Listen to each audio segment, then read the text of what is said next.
My parents were moving out of our old house after nearly 15 years, and the week before the move, they decided to get rid of stuff we didn't need. Dad listed a bunch of things on Craigslist: an old couch, a microwave, and our dishwasher, which still worked but had rust on the bottom rack. He uploaded a few photos and mentioned in the listing that pickup wasn't available until Monday since we'd be out of town for the weekend. That was the mistake, probably. Too much info. He added that we were headed to my cousin's wedding and would return Tuesday morning. Thursday night, my mom double-checked our suitcases and reminded me to stay in and study. I had a biology exam coming up on Tuesday. She even left post-it notes on the fridge. Microwave dinner in freezer, and don't forget to lock the garage door. They left early Friday in Dad's old Ford truck, the back stacked with gifts and garment bags. I waved them off from the front porch and went back in, already planning how I'd spend my weekend. I had the whole house to myself, which felt kinda cool. Friday I didn't do much. Slept in, microwaved leftover lasagna, played games on my laptop. That night I stayed up late watching YouTube, volume up way too loud. Saturday was similar. I ordered pizza around 7 p.m. and binged a whole season of some dumb Netflix show I can't even remember now. I stayed up until almost 2 a.m., scrolling on my phone under a blanket in the living room. The house was dark except for the glow of the screen. I kept the porch light on because the neighborhood could get a little sketchy. Sunday morning, I woke up with a headache and realized I hadn't cracked open a single textbook.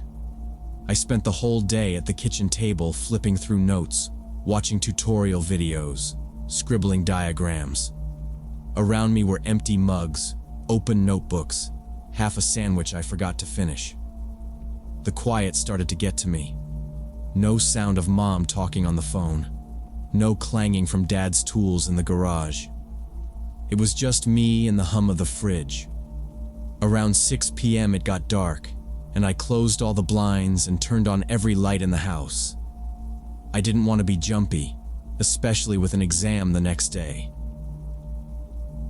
By 10 p.m. I was sitting on the living room floor, cross-legged with a notebook on my lap, music playing quietly through my phone speaker. Then I heard something. A sharp pop, like something brittle snapping. I paused the music. At first, I thought maybe it came from outside. Then it happened again. A clinking sound, like glass falling. I stood up and walked toward the kitchen, thinking maybe a cup had slipped off the drying rack by the sink. I tiptoed through the hallway, the floorboards creaking just a little. As I reached the edge of the kitchen, I stopped. I didn't see anything at first, just the familiar layout. The counter, the fridge, the small round table. Then I heard voices, very low, like someone whispering fast. The sound was coming from near the back door, which had a small window above it. I couldn't make out the words, but I could tell it was two men. One had a deeper voice. My skin went cold, and I instinctively stepped back. I grabbed my phone and held it tight, slowly moving backward without making noise. The voices didn't stop. I could now hear footsteps, soft but deliberate, on the linoleum tiles. Not heavy thuds, just cautious steps, like they were trying not to make noise. That's when it hit me. Someone was already inside the house. I backed into the hallway and ducked into the bathroom, locking the door as quietly as I could. I didn't turn the light on. I pressed myself against the door and listened, my phone in one hand. I thought about calling the cops right away, but something held me back. Maybe they hadn't seen me. Maybe if I waited long enough, they'd just leave. But then I heard the floor creak again, this time closer. Then silence. The kind that feels heavier than noise. My phone buzzed, and I nearly dropped it. It was a notification from a group chat. I swiped it away and opened the keypad to dial 911. Before I could press the call button, I heard a voice, clearer now, say, "Check the other rooms." That was it. I hit call. My voice shook, but I told the dispatcher someone had broken into my house. She asked for the address and told me to stay quiet and stay on the line. I crouched near the tub, heart pounding, trying to hold the phone steady. Then came a knock. Slow. Deliberate. Not on the bathroom door, but one of the bedroom doors across the hall. Then another knock. I whispered to the dispatcher that they were upstairs. She told me officers were 5 minutes away. I didn't respond. I just kept listening. The house wasn't big. 3 bedrooms, 1 floor. If they kept checking doors, they'd reach the bathroom soon. I looked around the dark room. The only thing I could use as a weapon was a metal towel rack that had come loose last month. I gripped it and waited. Another knock. Closer. I heard the bedroom closet door open and shut. They were thorough, not in a rush. Like they knew no one was supposed to be here. I wondered if they saw the Craigslist ad. Knew the house would be empty. Except it wasn't. Then I heard something scrape against the hallway wall. Something metallic. A second later, the bathroom doorknob turned, slow and smooth. I locked myself in the upstairs bathroom and hit the lock twice, just to be sure. My hands were shaking so hard I could barely hold my phone. The 911 operator answered quickly, asking if I was in a safe place. I whispered that I wasn't sure. I told her 2 men had broken into the house and were still inside. She stayed calm and told me she was sending officers right away. She asked me to stay quiet and keep the line open. From where I sat on the floor, I could hear the noise downstairs shift. The soft creak of footsteps turned into more deliberate sounds. Metal scraping, cabinet doors opening and closing, something being dragged. I heard one of them mutter, "Unplug it. Hurry up." The operator heard too and asked what was happening. I whispered, "They're taking the dishwasher." It felt surreal to say it, but it was actually happening. They were stealing the exact thing my dad had posted online. One of them laughed softly downstairs. "We'll grab the microwave too." Then the TV. I leaned closer to the bathroom door, ear pressed to the wood. I could hear them moving from the kitchen to the living room, talking in short bursts. One of them opened the hall closet and slammed it shut again. Then there was silence. A pause that stretched too long. That's when I heard the first step upstairs creak. Slow. Deliberate. The one nearest the wall always made a sound. It echoed through the hall. Another step followed. I covered my mouth with one hand, trying not to breathe too loud. He was coming up. The operator told me to stay calm. I nodded, even though she couldn't see me. I wanted to hang up and run, but there was nowhere to go. The bathroom had no window, no way out. The footsteps stopped just outside the door. I froze. My heart was pounding so loud I was sure he could hear it. The doorknob turned. He jiggled it once, then again, harder. The lock rattled, but held. He knocked once, sharp. "Someone's in here," he said, then called down, "What do you want to do?" I got a text from the 911 operator. "Officers 2 minutes out. Stay hidden." The man outside the door grunted. "I'm gonna kick it," he said, and I heard him step back. The first kick hit hard, shaking the whole door. A crack formed near the frame. I grabbed the only thing I could find, a hairdryer, and held it like a club, even though I knew it was useless. He kicked again. Another loud crack. I crouched behind the sink, holding the phone tight. Then I heard the faintest sound, the high whine of sirens, not far away, getting closer. The third kick was halfway through when the sirens hit full volume, echoing right outside the house. Everything changed. The man outside shouted, "Cops!" Then I heard running footsteps, heavy boots thudding fast down the hall, down the stairs. Doors slammed, front, maybe back, and then tires screeching on the road. I waited, My ears were ringing. The siren stopped with a burst, probably in front of the house. Blue and red lights flashed through the sliver of window above the mirror. I waited for voices, for footsteps, anything. Then came the knock. 3 sharp bangs. "Police!" "Anyone inside?" I unlocked the door with shaking hands and opened it slowly. 2 officers stood in the hallway with flashlights. I stepped out, still holding the hairdryer. One of them asked if I was okay. I nodded, barely. Downstairs, the front door was wide open, drawers were pulled out, and the kitchen looked like a storm had hit. The dishwasher was gone, so was the microwave, but they hadn't reached the TV. One officer stayed with me while the other radioed in. A few minutes later, they told me both suspects had been caught on the main road heading toward the highway, driving an old white pickup with our dishwasher in the back. They brought me outside to confirm the vehicle. I stood on the lawn in socks, shivering even though it wasn't cold. The truck was pulled over at the end of the block, 2 men handcuffed on the curb. I recognized one from the Craigslist ad profile photo. He had messaged Dad a question about the dishwasher price. The officers found screenshots of the ad and our address on his phone, along with the comment Dad had made about being gone for the wedding. Turns out, they'd been casing the house all weekend. One neighbor told the police later that he saw a white truck parked across the street Saturday night but didn't think much of it. During the trial, their lawyer claimed they originally intended to buy the dishwasher, but when no one answered the door, they assumed the house was empty and went back with tools. It didn't matter. The judge gave them 3 years each for breaking and entering, plus attempted robbery. I couldn't sleep in the house for a long time after that. Every creak at night made me sit up in bed. I started therapy, mostly because my hands wouldn't stop shaking whenever I heard a knock or doorbell. My parents were furious at themselves for posting that ad the way they did.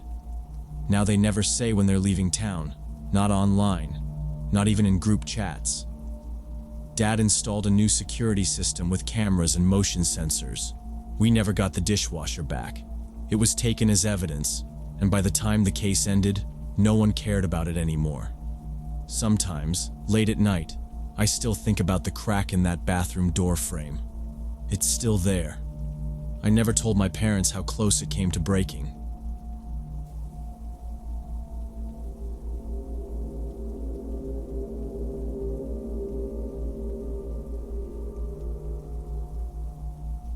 When I was 24, I decided to sell my 2011 Yamaha to help pay for my wedding. I posted it on Facebook Marketplace with a few photos I took that morning in the parking lot behind our apartment building. It was a clean bike, some wear on the seat, some scuffs on the right handlebar from when I dropped it once in a slow turn, but nothing major. It had been my main ride for 3 years. My fiancée, Mel, wasn't thrilled about the bike. She'd been pushing me to get a car before the wedding, saying it wasn't safe, especially in the rain. So I figured it was time to let it go. The ad went up on a Wednesday night. By Thursday morning, I already had a handful of messages. Most were the usual stuff. Still available? Can you do $500 less? Any issues I should know about? I replied to all of them while on my lunch break, trying to sound friendly but not desperate. I scheduled 3 test rides for that weekend, back to back. One guy named Marcus wanted to meet Friday evening, another guy, David, for Saturday afternoon, and the last person was some woman who said her brother might be the one interested, not her. Marcus asked if we could meet at my apartment complex, but I wasn't comfortable with that. My dad had drilled it into me when I first started selling things online. Never invite strangers to your home. So I suggested the Walmart off 14th Street. It had cameras, constant foot traffic, and was only 10 minutes from my place. Everyone agreed to meet there. Friday came. Marcus was 15 minutes late. He finally showed up in a lifted truck and looked like he just came from the gym, tank top, shorts, sweating like crazy. He actually seemed interested. Walked around the bike twice, asked about the chain, the tires, checked the oil window. I handed him the keys and let him start it, but I didn't let anyone ride it unless they gave me cash, or at least a license to hold. He understood and said he'd think on it. Saturday rolled around. Mel was out with her sister shopping for wedding stuff, so I had the day to myself. I cleaned the bike again that morning and got to Walmart about 15 minutes early. I parked in the back corner of the lot, near the garden center. It was quiet, just a few stray carts and an old Camry parked across the row. I waited in the sun, watching cars drift in and out, checking my phone every couple minutes. David pulled in right at 2 p.m., just like he said. He drove an old Honda Civic, paint peeling near the trunk, one of the hubcaps missing. He parked 3 spots away, engine idling for a moment before shutting it off. He stepped out wearing jeans and a plain blue baseball cap, sunglasses, and a gray hoodie tied around his waist, even though it was 85 degrees. He looked around like he was unsure if he was in the right place, then walked straight over to me. "You David?" I asked. He nodded and looked at the bike. "Yup. That it?" I said yeah, and moved to the side so he could take a closer look. He didn't ask much, just walked around it once, slow, like he was checking something specific. His eyes didn't stay on the engine or the tires. Mostly, he looked up, at me, at the surrounding lot, at the Walmart entrance in the distance. "You want to hear it run?" I asked, already pulling the keys from my pocket. He shook his head. "Nah, I think I changed my mind." I was caught off guard. "You sure? It runs great. Just had a tune-up last month." "No, I'm good," he said quickly, already turning back toward his car. The whole thing took maybe 90 seconds. He didn't touch the bike, didn't crouch to check the frame, didn't ask about price or miles. Just walked up, looked around, said he wasn't interested, and left. He got back in his Civic, sat there for a few seconds with the engine off, then started it and drove off slowly, cutting across a few empty rows before heading out the far exit. I stood there for a bit, watching the car disappear past the stop sign. Something about him didn't sit right with me. Most buyers at least want to hear it run, maybe sit on the seat to feel the weight. David barely looked at it. He looked at me more than he looked at the bike. Maybe he realized he wasn't really in the market for a motorcycle and just bailed. Or maybe he thought I looked too strict to try and lowball. I don't know. I checked the time, 2:07 p.m., and opened my phone to text the third buyer. His name was Trevor, I think. I scrolled through the Facebook chat, found our conversation and typed, "Still good for 4 p.m. at Walmart?" Then hit send. I figured I had about an hour and a half to kill. Thought about running into Walmart to grab something to drink, but decided to stay near the bike in case the next guy was early. I left Walmart around 4:30, riding the Yamaha back with that unsettled feeling still in my chest. The third guy, Trevor, never showed. No message, nothing. I waited almost 30 minutes before giving up. The lot was thinning out, the sun dipping lower behind the strip mall buildings. I figured I'd head home, maybe grab something to eat. I turned onto Ashford Avenue, a route I'd taken hundreds of times before. 5 or 6 blocks later, as I slowed at a red light, I noticed a beat-up Honda Civic 3 cars behind me. Same peeling paint. Same missing hubcap. I stared at it in my mirror longer than normal. There are plenty of Civics on the road, but something about that one made me feel boxed in. When the light turned green, I accelerated steadily, taking a right at the next intersection toward Hanover Street. It wasn't a route I'd usually take, mostly quiet, mostly residential. As I rounded the corner, I glanced into my mirror again. The Civic turned behind me. I kept my pace slow, trying to think. I passed the elementary school, then turned left onto a smaller road that looped through a cul-de-sac. No reason for anyone else to drive this way unless they lived there. Still, when I came around the bend, the Civic made the same turn. That was it. I knew. This wasn't a coincidence. I took another right, cutting across to the Shell station at the corner of Maynard and 7th. It was always well lit, and there were usually a couple of cars at the pumps. I pulled in and parked right next to the front door where the cameras would definitely catch my plate and face if something happened. I kept my helmet on. The Civic crept past, slower than traffic would normally allow. David was in the driver's seat this time. He looked straight at me, not even pretending otherwise. No smile, no nod, just a fixed stare through his passenger side window. Then he kept going, disappearing down 7th. I stayed at the station, pretending to mess with my fuel cap, checking my phone. I sent a quick text to my roommate. Shell on 7th. Some guy from FB meetup is acting off. Might be following me. About 3 minutes later, the Civic reappeared. This time from the opposite direction. Drove by even slower, didn't stop, just circled. I stayed put.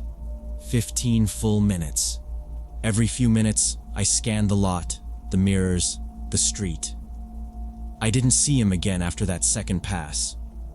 I got back on the Yamaha and took a different route home, winding through neighborhoods I hadn't driven in years, made multiple turns.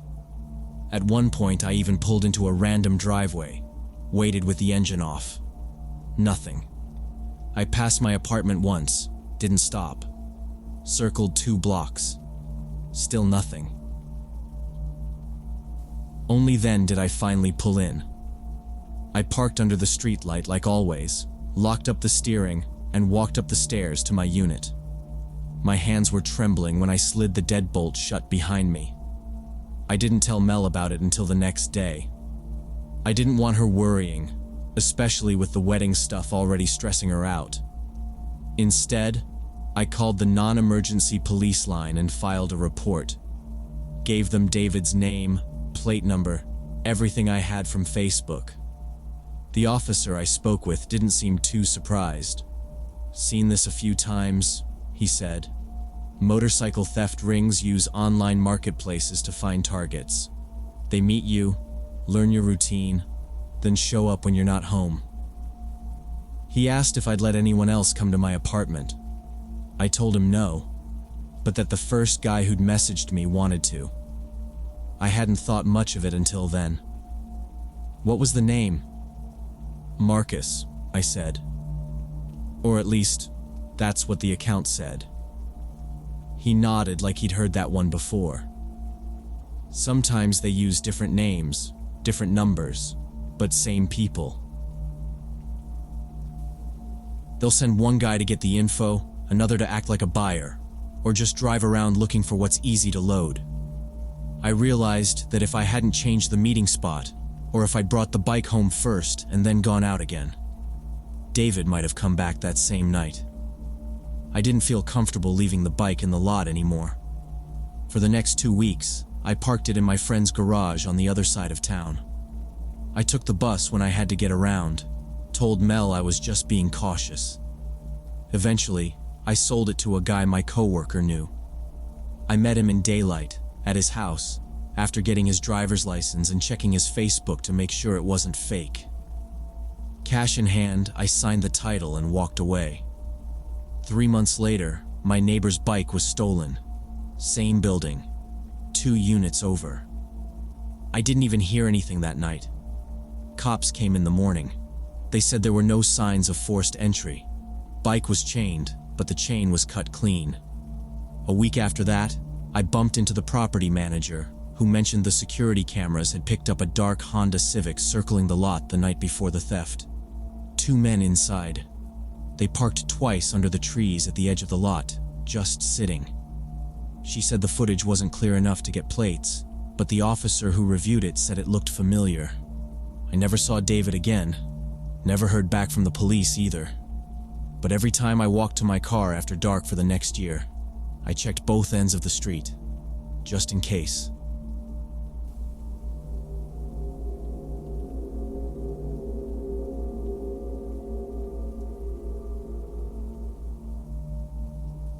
I was 20, broke, and behind on rent.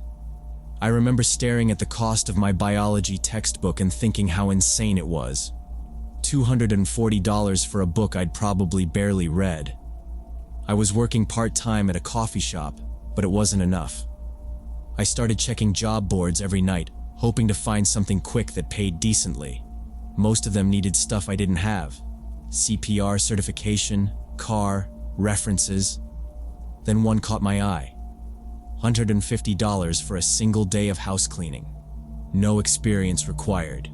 Just be between 18 and 25, show up, and clean. The ad was simple, posted by someone named Rick. It said he needed help cleaning his house in Phoenix before his mother came to visit.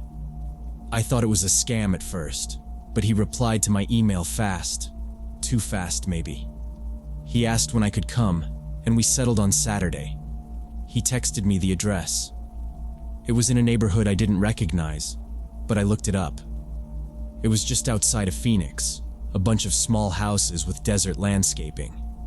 It didn't look sketchy. I told my roommate Sophie that I was going to do this. She was half asleep but mumbled that I should text her hourly. I promised I would. Saturday came fast. I took 2 buses and walked the last few blocks. It was quiet. No dogs barking, no people outside. The air was dry and still. The house looked totally normal. Beige stucco, a tiny patch of grass in front, single-car driveway. One of those metal screen doors over the front door. Nothing weird. I knocked, and after maybe 10 seconds, the door opened. The guy was about 50, balding, wearing a faded flannel shirt and jeans. Average looking.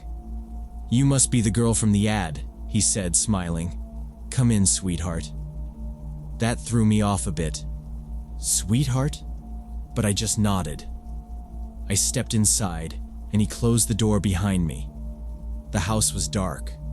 Not creepy dark, but the blinds were all closed, and only a lamp in the living room was on. The air smelled like lemon cleaner, and something else I couldn't place. Like dust and something sweet. He said his name was Rick and shook my hand. His grip was soft, but he held on a bit too long. I noticed he looked me up and down in a way that made me wish I had worn a baggier hoodie. "Thanks for coming, honey," he said. "I'm useless with cleaning. My mom's gonna visit next week, so I gotta make this place shine." I nodded again and looked around. The living room was cluttered, but not filthy. Old magazines, dusty shelves, random boxes stacked in corners. Nothing alarming. Rick offered me coffee. I declined. Then he started asking questions. What school I went to, what I was studying, where I lived. I gave short answers and tried to steer the conversation back to the job. He smiled too much, like he was amused by something. "You got a boyfriend?" he asked casually, like it was part of the job. I said yes, even though I didn't. He raised an eyebrow and muttered, "Lucky guy." He led me down the hall, past a bathroom and a shut door, to a bedroom that looked like it hadn't been touched in years. Dust everywhere. Old furniture, stacks of junk mail, faded curtains. "Start here if you don't mind," he said.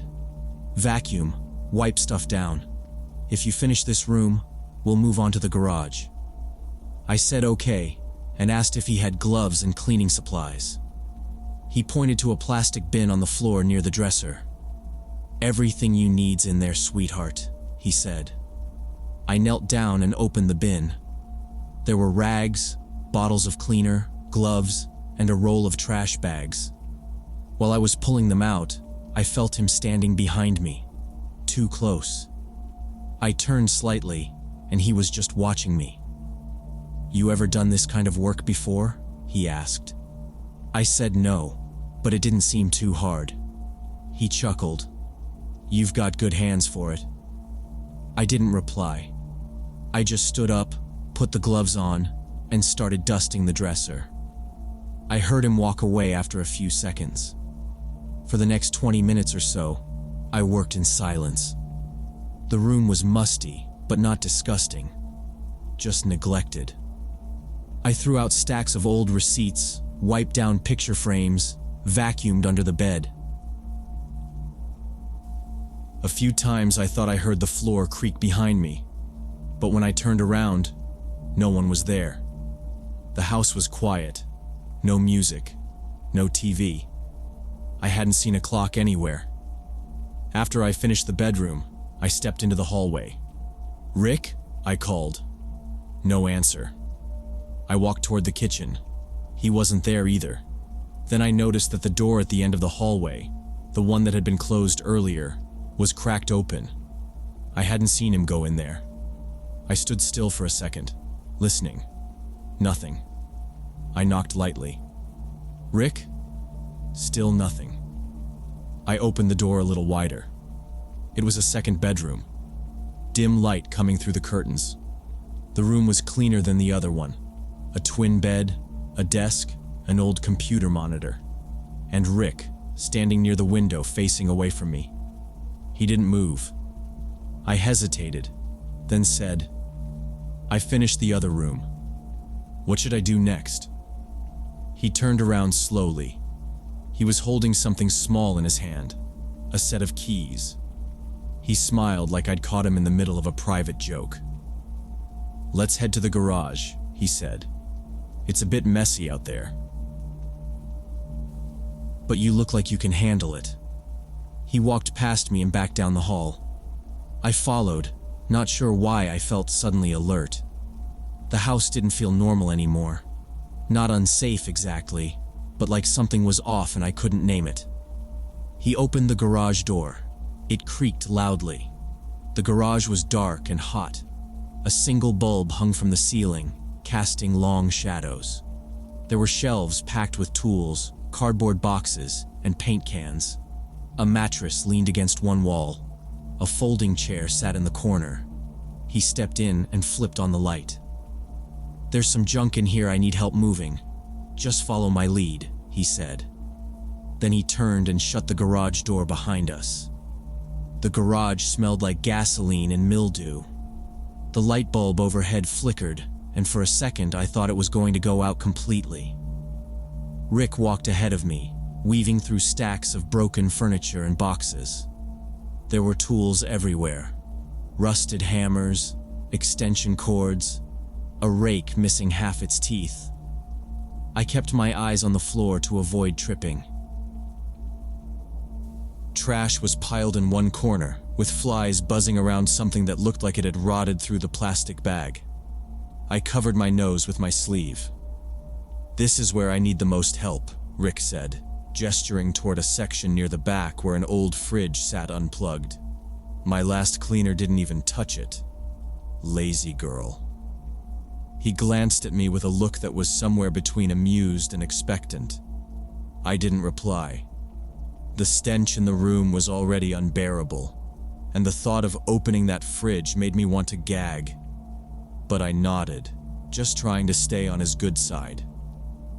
I started picking up crushed soda cans and scraps of cardboard, dumping them into one of the black trash bags he handed me. Rick hovered near the door, arms crossed, watching me work. He kept making small comments like, "You've got a good work ethic," or "Girls your age don't usually care about details." I tried to tune him out. Every time I moved, I felt his eyes on me. When I knelt to tie off the trash bag, I could hear his breathing get louder. I stood up fast and asked where the next area was. He led me back into the house, through a short hallway that connected to the kitchen. That's when I saw the rest of the place for the first time. It was disgusting. The sink was overflowing with dishes, bowls stacked on plates stacked on greasy pans. Flies hovered in thick clouds. The countertops were sticky with something I didn't want to identify, and half-eaten food sat out like it had been abandoned days ago. The carpet was stained in splotches, some red, some brown. The smell hit me in waves, rotting food, mold, something sharp like bleach. I stared at it all in disbelief. Rick had said it would be just a light cleanup. This was a biohazard. The living room was worse. Takeout containers littered the coffee table. Empty beer bottles covered the floor. A pizza box, still open, had a grayish film on the slices.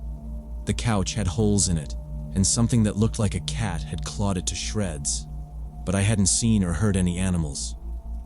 "This might take more than one day," I said, trying to sound casual. Rick smiled. "Oh, you're welcome to come back tomorrow. I'd love that." I didn't answer. I noticed something else too. His bedroom door. It was wide open now. I could see inside. It was spotless. Bed made, carpet vacuumed, clothes folded neatly on a chair. It looked like a completely different house. That didn't sit right with me. Who lives in absolute filth but keeps their own room pristine?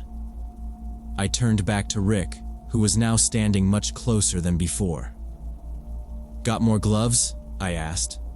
My voice came out tighter than I meant. He didn't move right away. Just looked me over again, slowly. "Sure, sweetheart. Be right back." He disappeared down the hall. I stayed still, listening to his footsteps. Then I stepped over to the front door. Just checked the lock. Still open. Just in case. My phone buzzed. It was Sophie, asking how things were going. I texted back fast. "Not great. I'll explain later." Rick came back with a plastic bag in his hands. I thought it was gloves. It wasn't. He pulled out what looked like a costume. Black and white, frilly edges, shiny fabric. He held it up with both hands, smiling like it was a joke. "Here's your uniform," he said. "Gotta look the part." I stared at it. It was a French-made outfit. Short skirt, lace trim, the kind you'd see in some costume shop's adult section. My chest tightened. "I think I'll just wear what I have," I said, backing toward the door. Rick stepped forward. "Nah, I insist. It's tradition. All my girls wear it." "I left something in my car," I said, grabbing my bag. "Be right back." He grabbed my wrist, hard. "Come on, don't be like that." I yanked away, the bag almost slipping from my shoulder. "Let go," I said, louder. Rick's smile faded. "Try it on. Now." I didn't wait. I spun around and ran. The front door was a blur. My fingers fumbled on the handle for a second that felt like forever. Then it clicked open, and I was outside. The sun was too bright. My lungs burned. I sprinted down the sidewalk toward my car, didn't look back, just heard him shouting my name. Tires squealed as I backed out, barely checking for traffic. I didn't stop until I hit the freeway. That night, he called 6 times. I didn't answer any of them. The voicemails were first polite, then angry, then threatening. "You're being unprofessional," one of them said. "You think you can waste my time like this?" I blocked his number. My hands were still shaking hours later. Sophie helped me report the listing. We Googled the address, the phone number, everything. There were Reddit posts, comments on local forums. Same story. Young girls answering cleaning job ads, showing up at the same house, same man, same costume. Some said he got physical. Others just said they felt lucky to get out. We went to the police. The officer nodded slowly, said they'd heard of Rick before. They'd had multiple complaints, but nothing had stuck. "He's smart," the officer said. "Creepy as hell, but he stays just inside the law." They told me to avoid him and call if he contacted me again. I never heard from him after that. I don't know if someone else did. I think about it sometimes when I see cleaning job ads online. Same vague promises. Same too good to be true pay. I always wonder who's behind them. Who's waiting behind that door? And if the next girl who answers will be as lucky.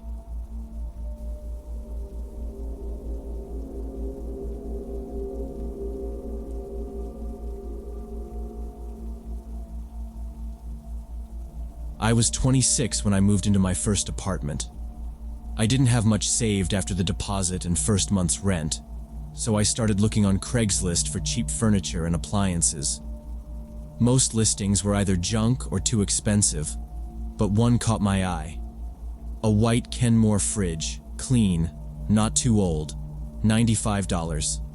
The pictures looked good. The seller's name was Tina. I messaged her, and she replied within minutes. She said she was moving to California in a few days and needed everything gone fast. We exchanged a few texts, and she offered to hold it if I sent the money right away. She sounded normal. I sent the money via PayPal. Tina gave me her address, somewhere in a suburb about 30 minutes from my new place. I checked the neighborhood on Street View. Green lawns, two-story houses, kids' bikes on porches. It didn't raise any red flags. I borrowed my friend Leo's pickup and left around 7 a.m. that Saturday to avoid traffic and heat. The sky was already getting bright, and the air smelled dusty from the dry summer. The truck had no AC, so I had the windows down the whole way. The drive was uneventful. When I pulled onto Tina's street, it looked exactly like the photos. Quiet, kind of too quiet for a weekend morning. No cars passing, no sprinklers, no people walking dogs.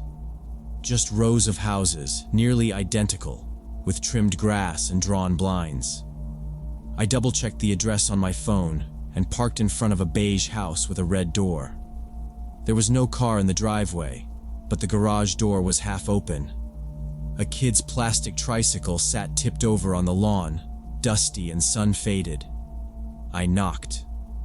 A blonde woman opened the door, maybe mid-20s, smiling like she was expecting me.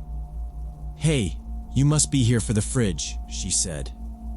"I'm Tina." She looked like her profile pic. Clean ponytail, t-shirt and jeans, no makeup. She held the door wide and stepped back, motioning me in.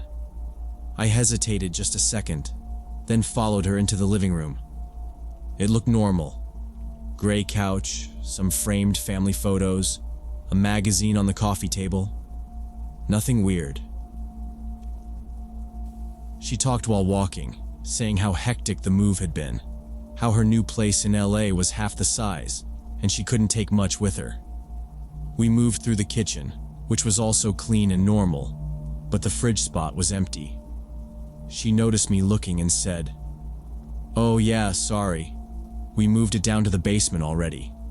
It was in the way when we were packing boxes." Before I could say anything, a large man stepped into the hallway from around the corner. He was tall, built like a linebacker, with a full beard and shaved head.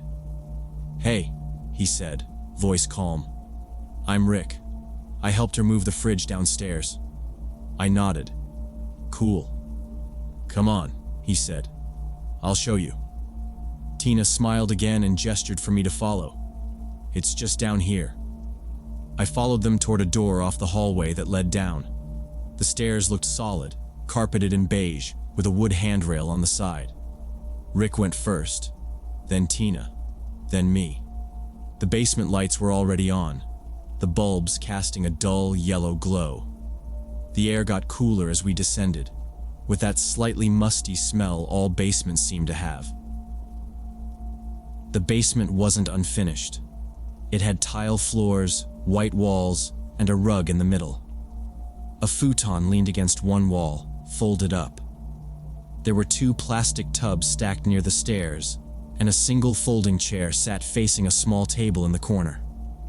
On the far side, next to the laundry machines, stood the fridge. It was plugged in, humming softly. I walked over and opened it. Clean inside, cold, no weird smells. I nodded. "Looks good." Rick was behind me now. "You got a dolly or something?" he asked.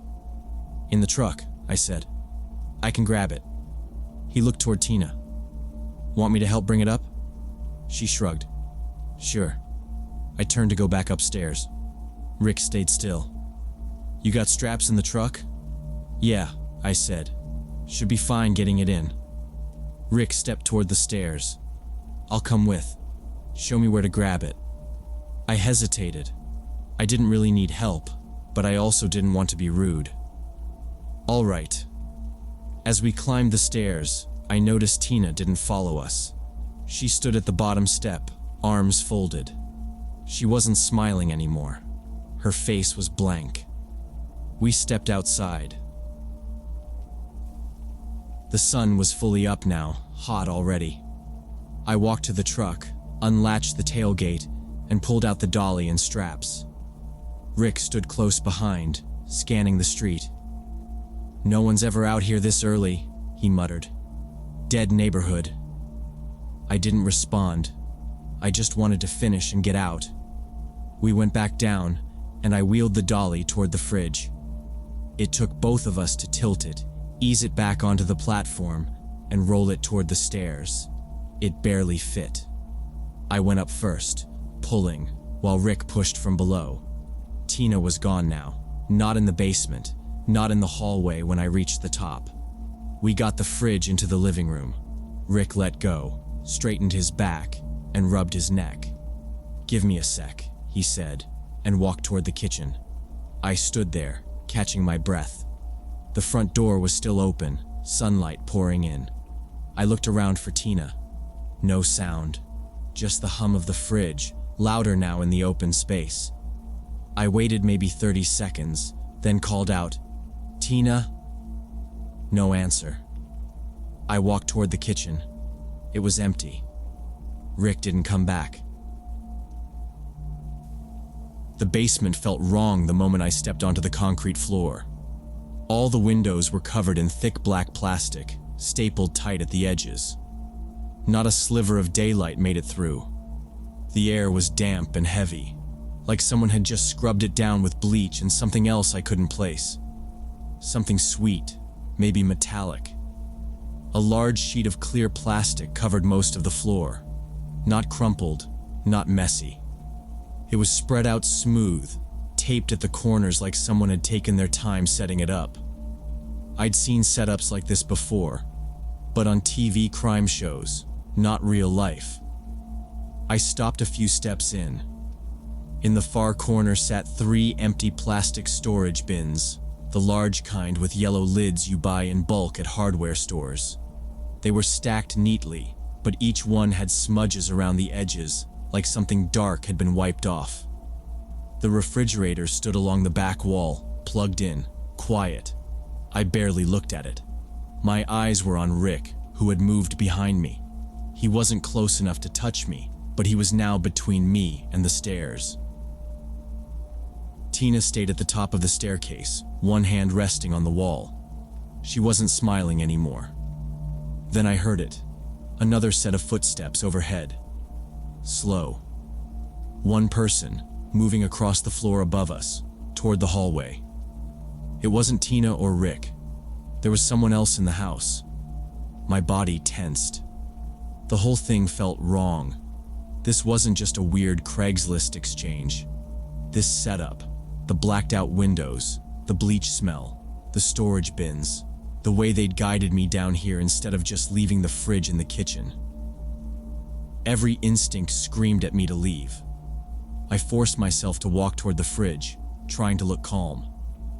I crouched in front of it, opened the door again, ran my hand across the empty shelves like I was seriously inspecting it. Rick followed and stood just behind me. I could hear his breathing now, loud, close.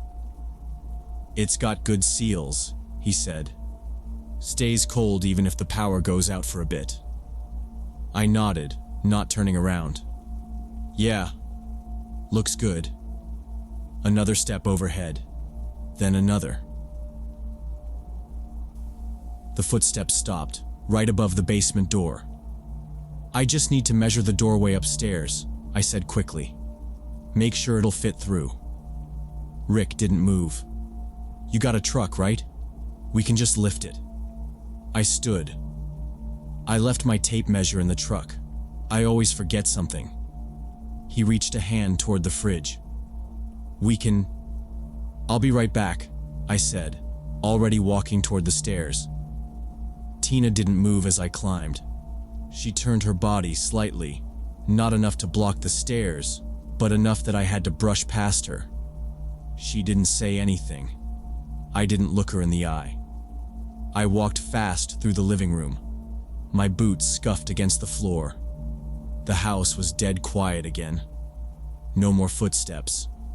The front door was still open a crack. I didn't slow down.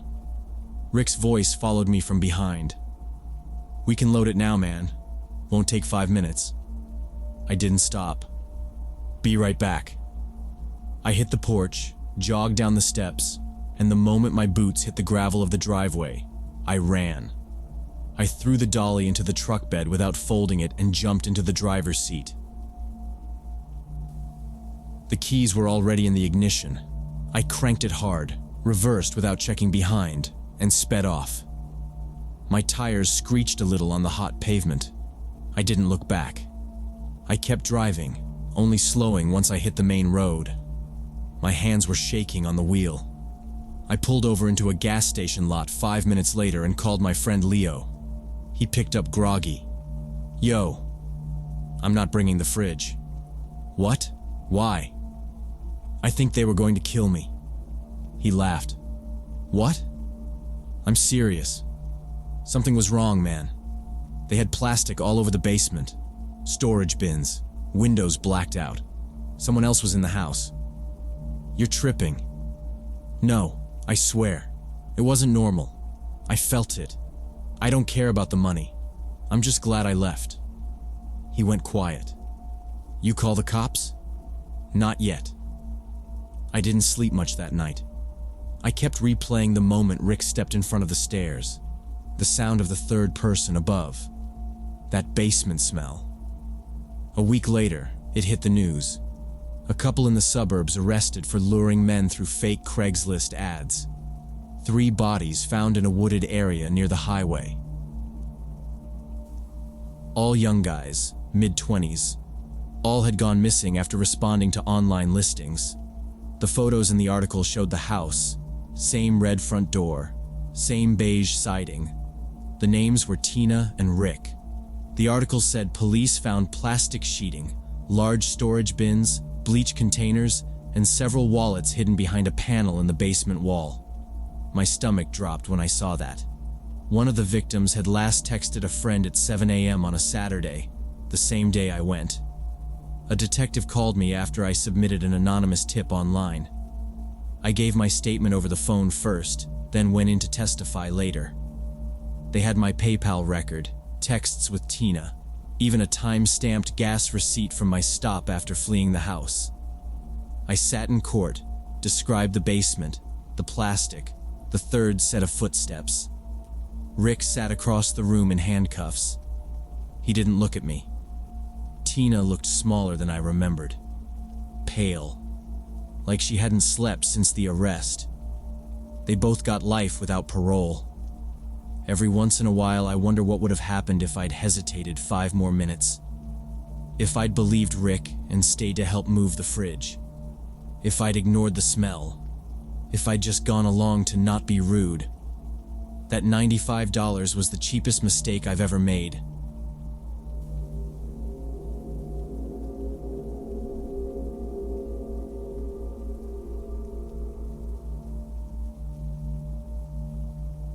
So when I was 21, me and my roommate Rachel were moving out of our college apartment. We had this old mini fridge that still worked, but neither of us had space for it in our new places. Rachel put it up on Facebook Marketplace for free. Just wanted someone to come take it. Within an hour, some guy named Tom messaged her saying he'd come pick it up that evening. He seemed normal in the messages. Middle-aged, needed a second fridge for his garage. Said he lived about 20 minutes away. We didn't think much of it. He showed up around 7 p.m. Wore khakis, a polo, clean-shaven, probably mid-40s. His car was an older Toyota SUV with a trailer hitch rack. Looked like he used it for weekend projects. He smiled a lot and thanked us several times. Didn't seem nervous or weird. We helped him carry the fridge down the stairs, 2 flights from our apartment. He insisted on taking the heavier side. Even apologized when his keys jingled loud in his pocket. The whole thing didn't take more than 15 minutes. He strapped the fridge onto his rack with bungee cords, said thanks again, and drove off. Rachel and I felt good getting rid of it so easily. We spent the rest of the evening cleaning the kitchen, boxing up stuff from drawers, and taking breaks sitting on the floor with leftover pizza. Around 10:15, Rachel's phone buzzed. It was Tom. He said he thought he dropped his car keys somewhere inside while moving the fridge.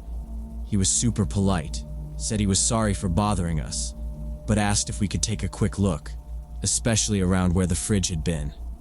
We told him sure, no problem. We started with the kitchen. The fridge had been tucked in a corner near the counter. Nothing on the tile floor. I checked the baseboards. Rachel looked around the sink and near the trash can. Nothing. Then she pulled the couch away from the wall a little, just to check there. That's when she saw the keys. They were deep behind the couch, like almost pressed up against the wall. Not just dropped, more like shoved into that back corner.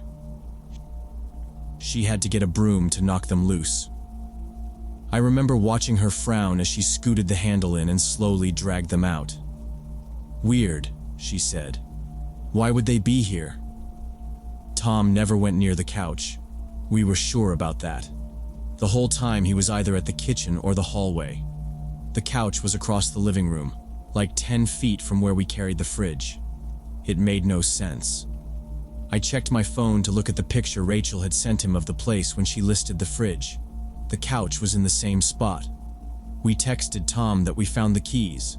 He responded almost immediately, said thanks again, and that he'd come by in the morning to get them. He didn't ask us to drop them off or anything, just said morning worked better for him. Rachel said maybe they'd fallen out of his pocket when we were moving the fridge and bounced or something. But I looked at the space between the couch and the wall. It was too tight.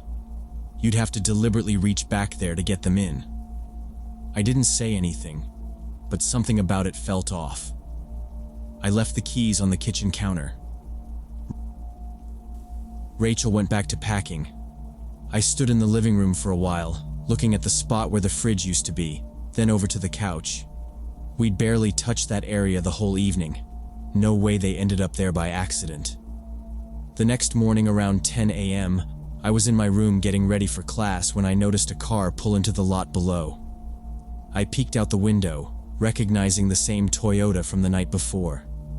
It was Tom. But he didn't come straight to our door. Instead, he started walking slowly around the building. I stood still, watching through the blinds. He moved with purpose, not like someone looking for directions or taking a casual stroll. First, he passed by the mailboxes, then circled the entire structure. I saw him glance into the first-floor windows. Quick, calculated looks, not lingering, but definitely intentional. When he reached the back of the building, he paused. Our place was on the second floor, but I had a clear view from my window.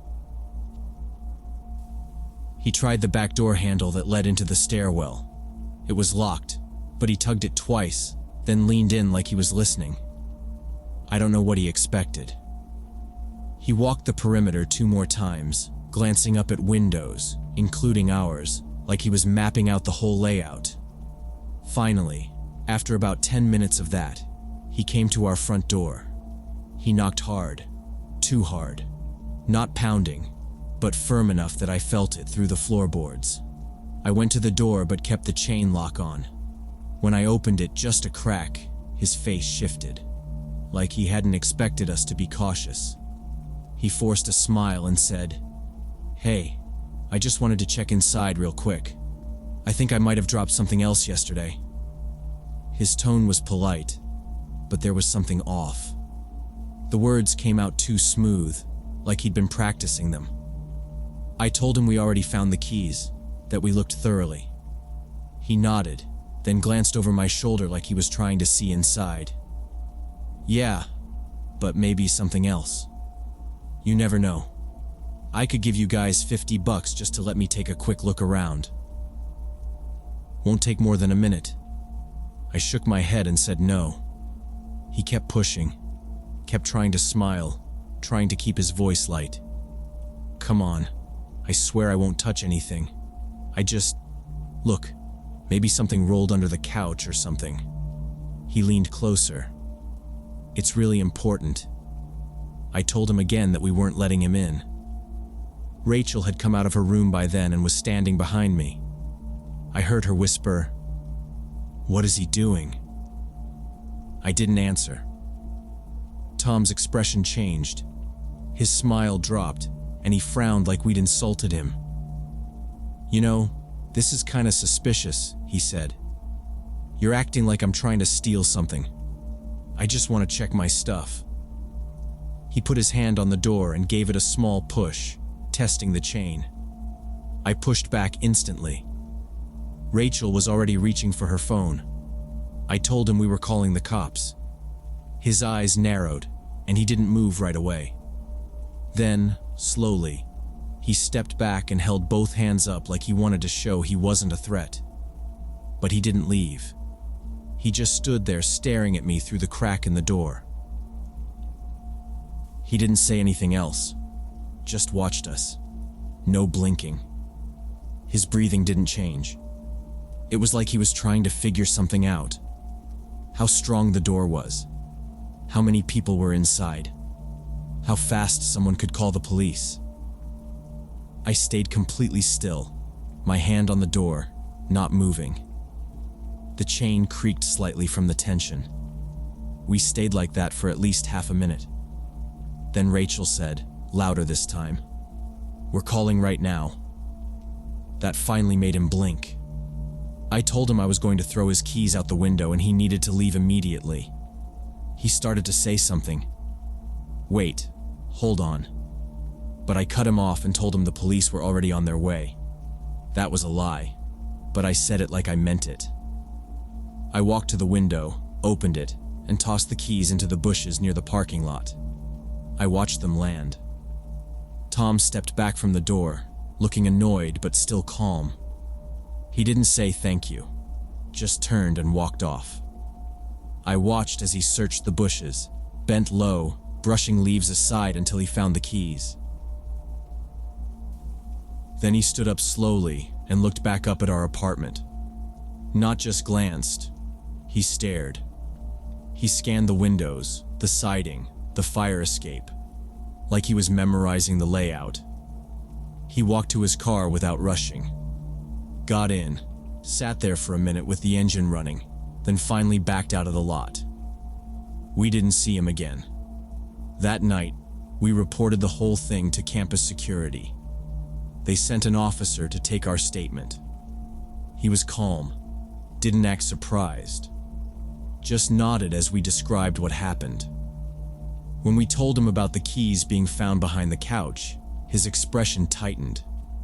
He said sometimes people deliberately lose things to get invited back inside. He told us that it's a tactic used to check out apartments for future break-ins. Pretend to be friendly. Get a look at the inside. Come back later when nobody's home. Rachel and I didn't argue with each other about it. We didn't second guess. We both knew he never dropped those keys by accident. He planted them. That whole night was probably part of his plan. The fake pickup, the delay, the excuse to return. We moved out 2 weeks later. Not because of that incident exactly, we had planned to anyway, but we moved faster. We didn't stay another night alone. We packed together, and one of our friends slept over until we were gone for good. I don't know what Tom wanted exactly, but I think about it all the time. What would have happened if we'd opened the door without the chain? If Rachel hadn't been there? If I hadn't been watching out the window when he showed up? Nothing about that night was normal. He came prepared, and he was looking for more than a free fridge.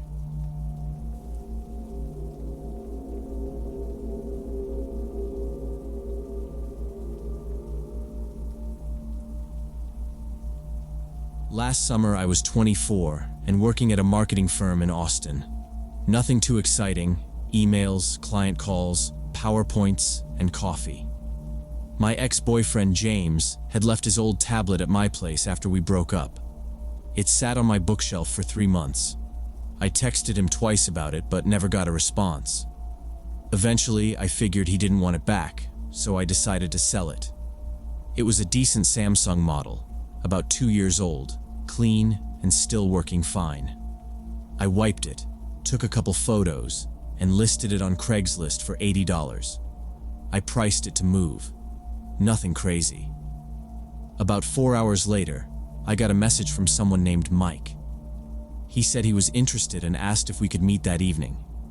He suggested a park near Barton Creek Mall, said it was easier for him than coming into downtown.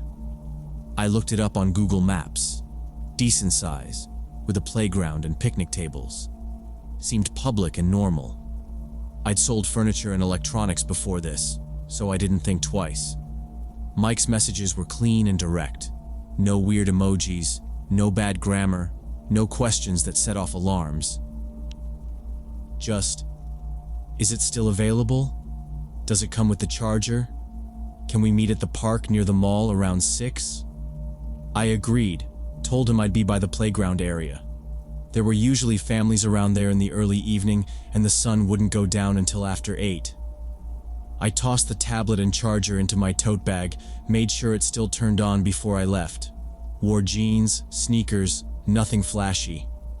I didn't tell anyone I was going, which was dumb. But again, this just felt routine. Traffic was light, and I got to the park 5 minutes before 6. I parked on the side lot and walked over toward the swings. There were 2 moms with kids playing, a couple walking a dog, and a teenager on a scooter. I saw a silver pickup truck backed into a spot a little farther down the path. A man stepped out and waved. Short, dark hair, construction company shirt, worn jeans. Early 30s, maybe. Not tall, but solid build. Looked like someone who worked with his hands. He introduced himself as Mike, said, "Hey, thanks for meeting." He smiled, seemed polite. He asked how my day was going, and I gave a short answer. He didn't push for small talk, just said, "Mind if I check it out?"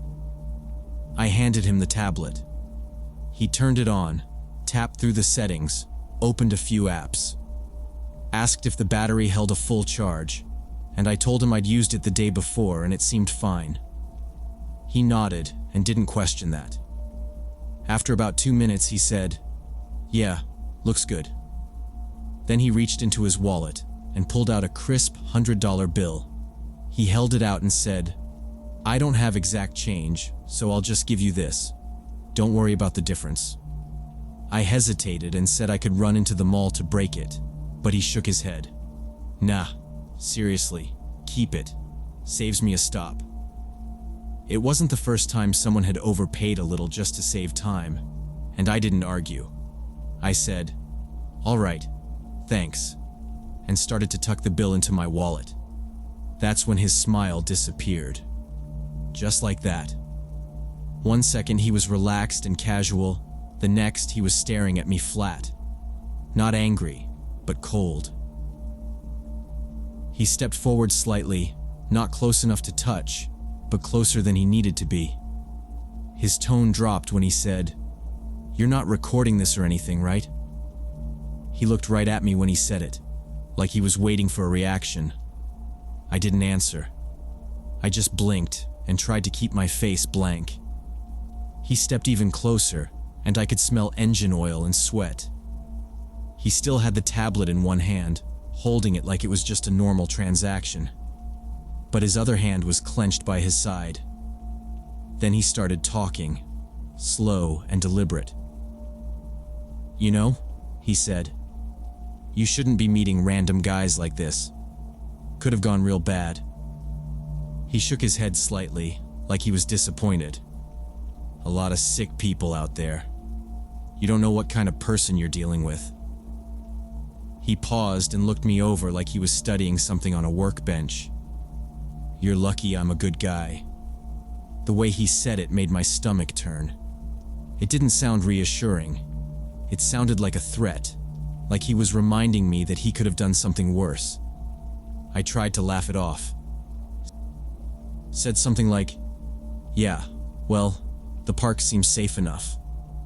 My voice was too light, too fake, and I knew it. He didn't laugh, just kept going. "You think people are always what they look like? Normal guys, nice smiles? That's who you gotta watch. Girls your age don't get that. They walk into situations like this with no clue." While he talked, he kept moving. Not fast, but deliberately. I noticed the other people in the park had shifted away. The kids were over near the splash pad now, and the couple with the dog had gone up the trail. We were in this shaded stretch near some trees, away from the parking lot. I glanced toward my car, then took a small step back. He matched it with one forward. "You ever think how easy it'd be for someone to grab you right now?" he asked. I didn't answer, just kept stepping back. My heart was going fast, but I kept my face neutral. I didn't want to give him anything. Then he reached out and grabbed my wrist. His hand locked around it like a clamp. I gasped and tried to pull away, but he didn't let go. His grip was tight, fingers pressing into the bone. He wasn't looking at my face anymore, just staring at my wrist like it was some object he was analyzing. "See?" he said. "Just like that. 1 second, and someone's got you."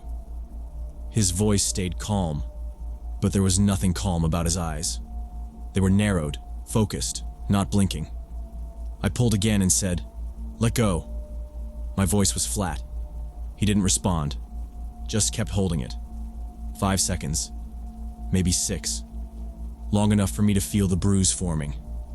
Then, suddenly, he let go. He smiled again. That fake smile. "I hope you learned something today," he said, like he was wrapping up a lesson. Then he turned around and walked back toward his truck, completely casual, like nothing had happened. I stood frozen for a second. Then I ran to my car, slammed the door, locked it, and sat there shaking. My wrist throbbed, but I didn't look at it. I just watched him through the windshield. He backed out slow, like he had all the time in the world. Drove off without even glancing back. I sat there for another few minutes before I could get the key in the ignition. My hand kept slipping. Finally got it started and drove home without turning the radio on. Didn't call anyone, didn't stop for gas. Just went straight home and locked the door behind me. 3 days later, I got a text. "Hey, hope you're doing okay. Want to get coffee sometime? I think you're smart and could use more tips." I stared at it for a long time before deleting it. 2 days after that, he sent another. "No pressure. Just thought you might want to talk more about staying safe. I know a lot about that." The third message came a week later. "People like you need to understand the risks. Not everyone will be as nice as me." Each one was written like it was polite. No swearing, no obvious threats. But every word made my skin crawl. It was like he thought he'd done me a favor. I blocked the number after the third one, but I couldn't stop thinking about it. The spot he picked at the park wasn't random. The way he talked, the physical part, he'd planned it all. He wanted me to feel scared. He wanted to be the one to do it, to control that moment. The whole good guy thing was just a mask. I went to the police station the next day, told them everything, showed them the texts before I deleted them. The officer listened and took notes.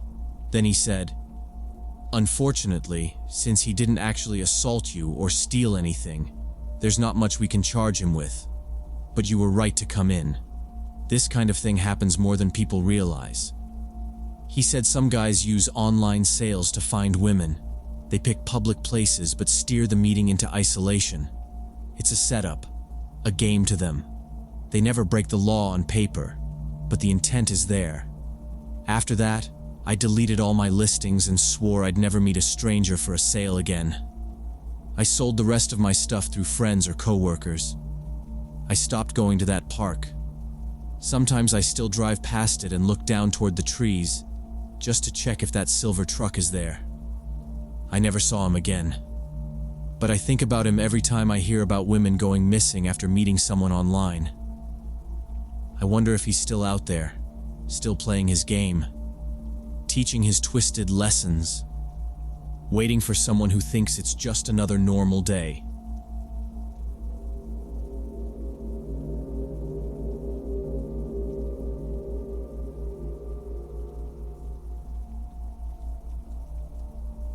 I was 26 and had been deep into collecting old audio gear. Not for resale or anything, just liked the sound and feel of that era's equipment. I'd been hunting for a Fender twin reverb from the 70s, which is hard to find cheap.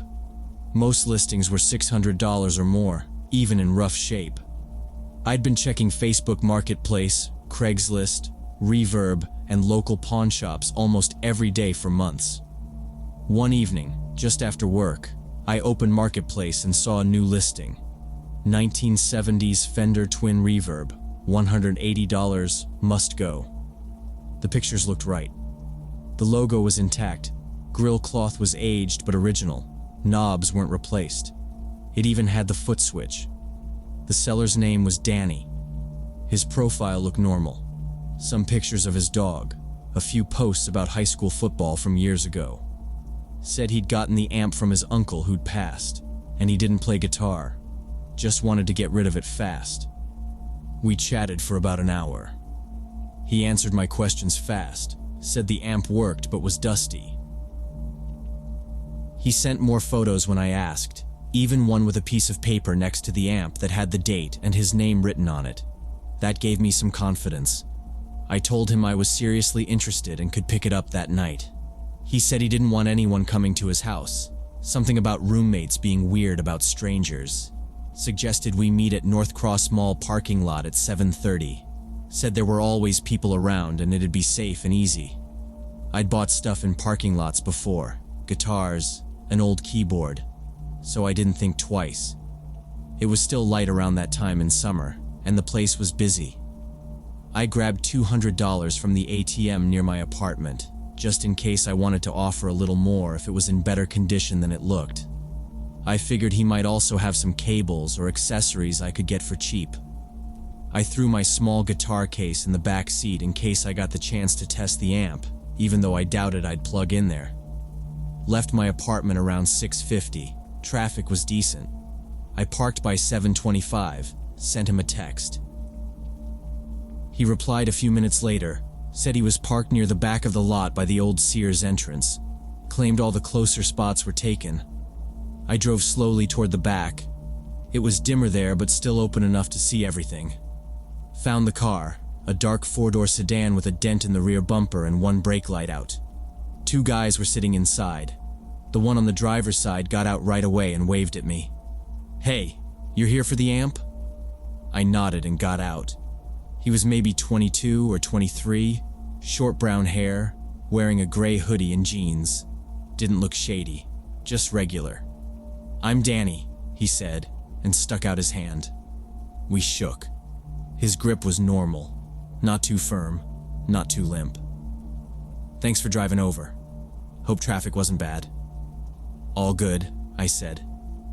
"You got the amp?" "Yeah, it's in the trunk. My brother helped me load it earlier. It's heavy as hell."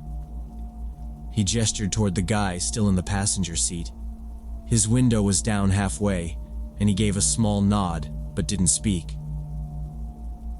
Danny kept chatting as we walked to the back of the car. "So you play in a band or just for fun?" "Mostly studio stuff," I said. "Record at home, nothing serious." "Nice. This amp's got power. My uncle used it for church shows back in the day." We got to the trunk. I glanced around. We were about 50 yards from the mall entrance, maybe 20 yards from the closest other car. Most people were walking in or out of the mall, not hanging out near the back. The air was quiet, except for distant car noise. Danny unlocked the trunk, lifted it, and propped it open with one hand. Inside was a black rectangular case covered in a thin layer of dust. It looked like a twin reverb. The silver trim, the logo, even the black knobs looked right from where I stood. I leaned in a bit and saw a coiled cable next to it. He wasn't lying about the weight. Those amps are like 60 pounds. "Mind if I lift it out and take a quick look?" I asked. "Sure, man. Go ahead." I reached in, both hands under the amp, and started to lift. It was heavy. I had to adjust my grip and step back.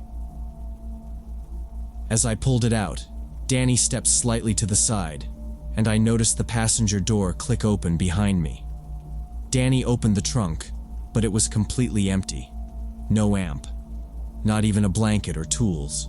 Just bare metal with some dust and a few pine needles. I looked at him and raised an eyebrow. "Where's the amp?" "There's been a change of plans," he said, voice suddenly different. Flat, emotionless, like flipping a switch.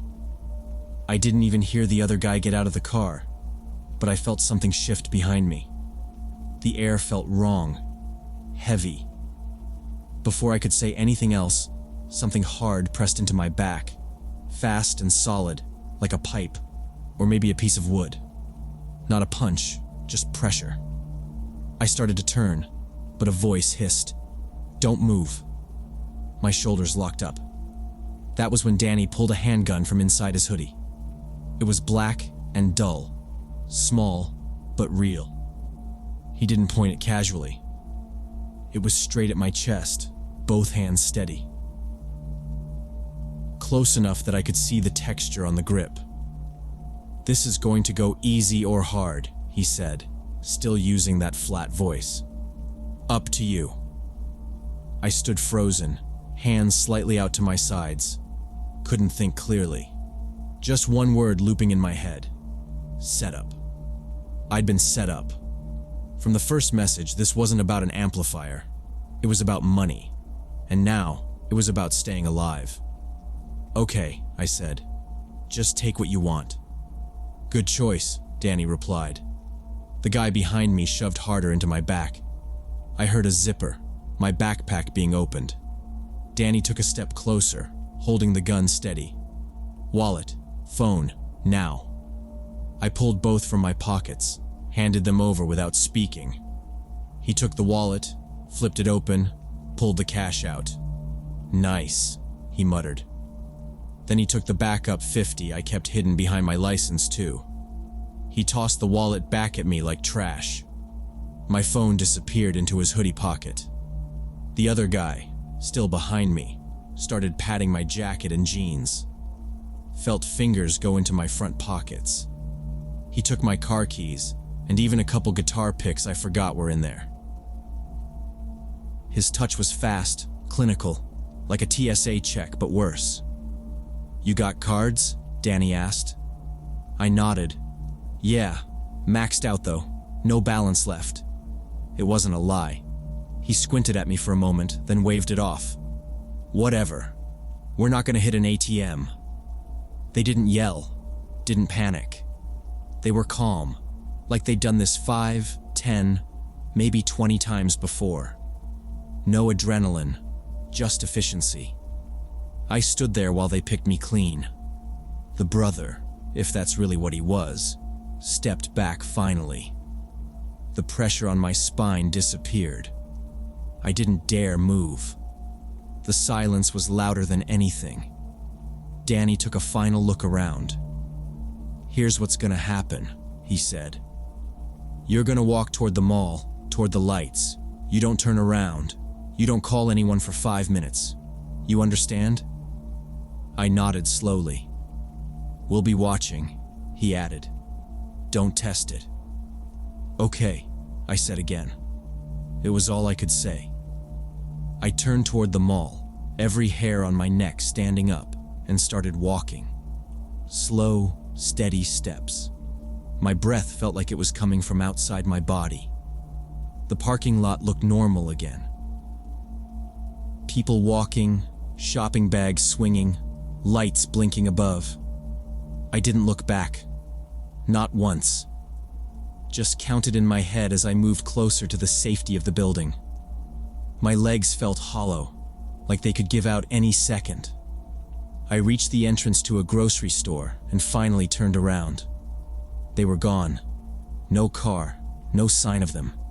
Just rows of parked vehicles and shoppers going about their evening. I walked inside and went straight to the customer service counter, asked to use the phone. The woman looked at me weird when I said I'd been robbed, but handed the phone over. I called 911, told the operator everything. They dispatched officers who showed up maybe 10 minutes later. 2 cruisers, lights flashing but no sirens. I sat on a bench and gave my statement. Described the car, the guys, everything I could remember. They took notes, asked if I wanted to go to the station. I said no. One of the officers, older guy, probably late 40s, told me these scams were becoming more common. Fake listings, too. Good to be true prices. They'd set up meetings, isolate the buyer, and take the cash. Quick, easy, low risk. Usually they hit people who don't ask questions, he said. But even when they do, they've got ways of making it seem legit. He told me they'd put out a bolo on the car, but didn't sound hopeful. Said I might never see the money or phone again. Best you can do is freeze your accounts, change your passwords, and stay offline for a bit. I did all that. Canceled everything that night. Didn't sleep. Weeks passed. Then months. I followed up with a detective once, then stopped. Nobody got arrested. The listing disappeared. Danny's profile was gone. 2 years later, I still remember the exact sound the trunk made when it opened. I lost $850 that night. But I didn't get shot. Didn't get stabbed. So I count it as a warning, not a tragedy. Now, I only buy gear from real stores. It costs more, sure. But I don't meet strangers in dark parking lots anymore. I don't trust profile pictures or sob stories. And I never bring cash to a place where no one's watching.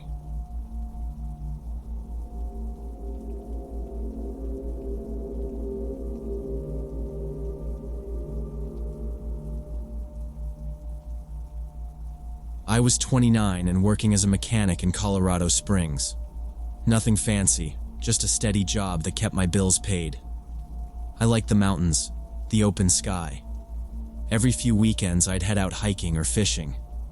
Lately though, I'd been thinking about buying a used ATV to explore some of the trails that were too rough for my truck. I'd been browsing Craigslist and Facebook Marketplace for a few weeks, looking for something decent that wouldn't break the bank. Then I found a listing for a 2016 Honda Foreman. Clean, low miles, listed at $3,200. The photos looked great, no rust, no visible damage. The seller's name was Frank. He said he lived out on a ranch about an hour from town, up in the foothills. We messaged back and forth a bit. He said he was moving to Florida to help his brother run a construction business and couldn't bring the ATV with him. It made sense. He talked a lot about the ranch, how hard it had been with the recent drought, the price of hay, the coyotes getting into the chickens. He even mentioned a wildfire that came close last summer. It all felt legit. I told him I'd drive out Saturday morning and bring cash. I withdrew $3,500 in case there were extras, helmet, ramps, maybe a trailer. The weather was good, sunny with some high clouds. The drive was peaceful, winding through the forested hills and passing little clusters of homes with horses and rusted trucks out front. Eventually, I turned off onto a gravel road that climbed for another mile or so. His property matched everything he'd described. A wire fence, a low metal gate, a barn with peeling red paint. There were a couple of sheds, an old truck, and what looked like cattle pasture in the back. No neighbors in sight. Frank was waiting by the gate. He looked like someone who worked outdoors every day, Sunburned arms, calloused hands, a ball cap that had seen better days. He waved when I got out of the truck. "You the fella looking for the foreman?" he asked. I nodded and introduced myself. He offered a handshake, strong grip, smiled just enough. "Appreciate you making the drive," he said. "It's back in a shed on the far side. Terrain's kind of rough, but I can take you out there on the old one." He pointed to a beat-up ATV that looked like it had been patched together with duct tape and luck. I said that sounded fine. The idea of getting to ride a trail before buying was a bonus to me. I left my truck parked near the barn, locked up the cash in the glove box. He said we'd only be gone 20 minutes or so. I followed him over to the old Honda, climbed on behind him, and we took off across the pasture. The land stretched out wide, dry grass swaying in the wind, clumps of trees breaking up the open space. We passed through a stand of aspen trees, their leaves shimmering in the breeze, then bounced over a rocky patch with just enough trail to follow. We crossed a shallow creek, water barely ankle deep. Frank kept talking, telling me about the elk herds that came through in the fall, the mountain lion he'd seen near the north fence line last year, how hard it was to keep fence posts up in the winter. I listened, nodding, mostly just looking around. The farther we went, the more isolated it felt. The shed wasn't in sight, but that didn't seem strange yet. It was a big property. We crested a small rise, and I saw a line of barbed wire stretching toward a patch of pine trees. He turned the ATV left, following a narrow trail that sloped down into a shallow valley. The ride was rougher now. Rocks scraped the underside. He slowed down a bit. There was a long stretch where the grass was tall and thick. "Keep an eye out for snakes," he said over his shoulder. I chuckled but scanned the ground anyway. We passed a rusted cattle feeder, then an old piece of farm equipment half buried in the weeds. A hawk circled overhead. After another 10 minutes, I started to wonder how far this shed really was. But the trail kept going, and he didn't seem concerned. He pointed out an old dry well, said his father had tried to dig it out by hand decades ago. Said they gave up after hitting rock. We kept riding. The trees got thicker. Shadows stretched across the path, even though it was still early in the day. Eventually, he said, "We're almost there."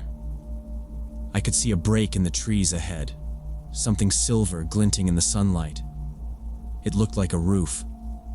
He slowed the ATV to a crawl as we approached. The trail curved sharply around a boulder, and I had to brace myself against the frame to keep from sliding off. We came into a small clearing. There was a metal shed there, just like he'd said. Rectangular, maybe 20 feet long, with a padlocked door. A few plastic barrels were stacked against one side. The grass was flattened around the entrance, like someone had driven over it recently. Frank turned off the engine and swung his leg over. "Here we are," he said.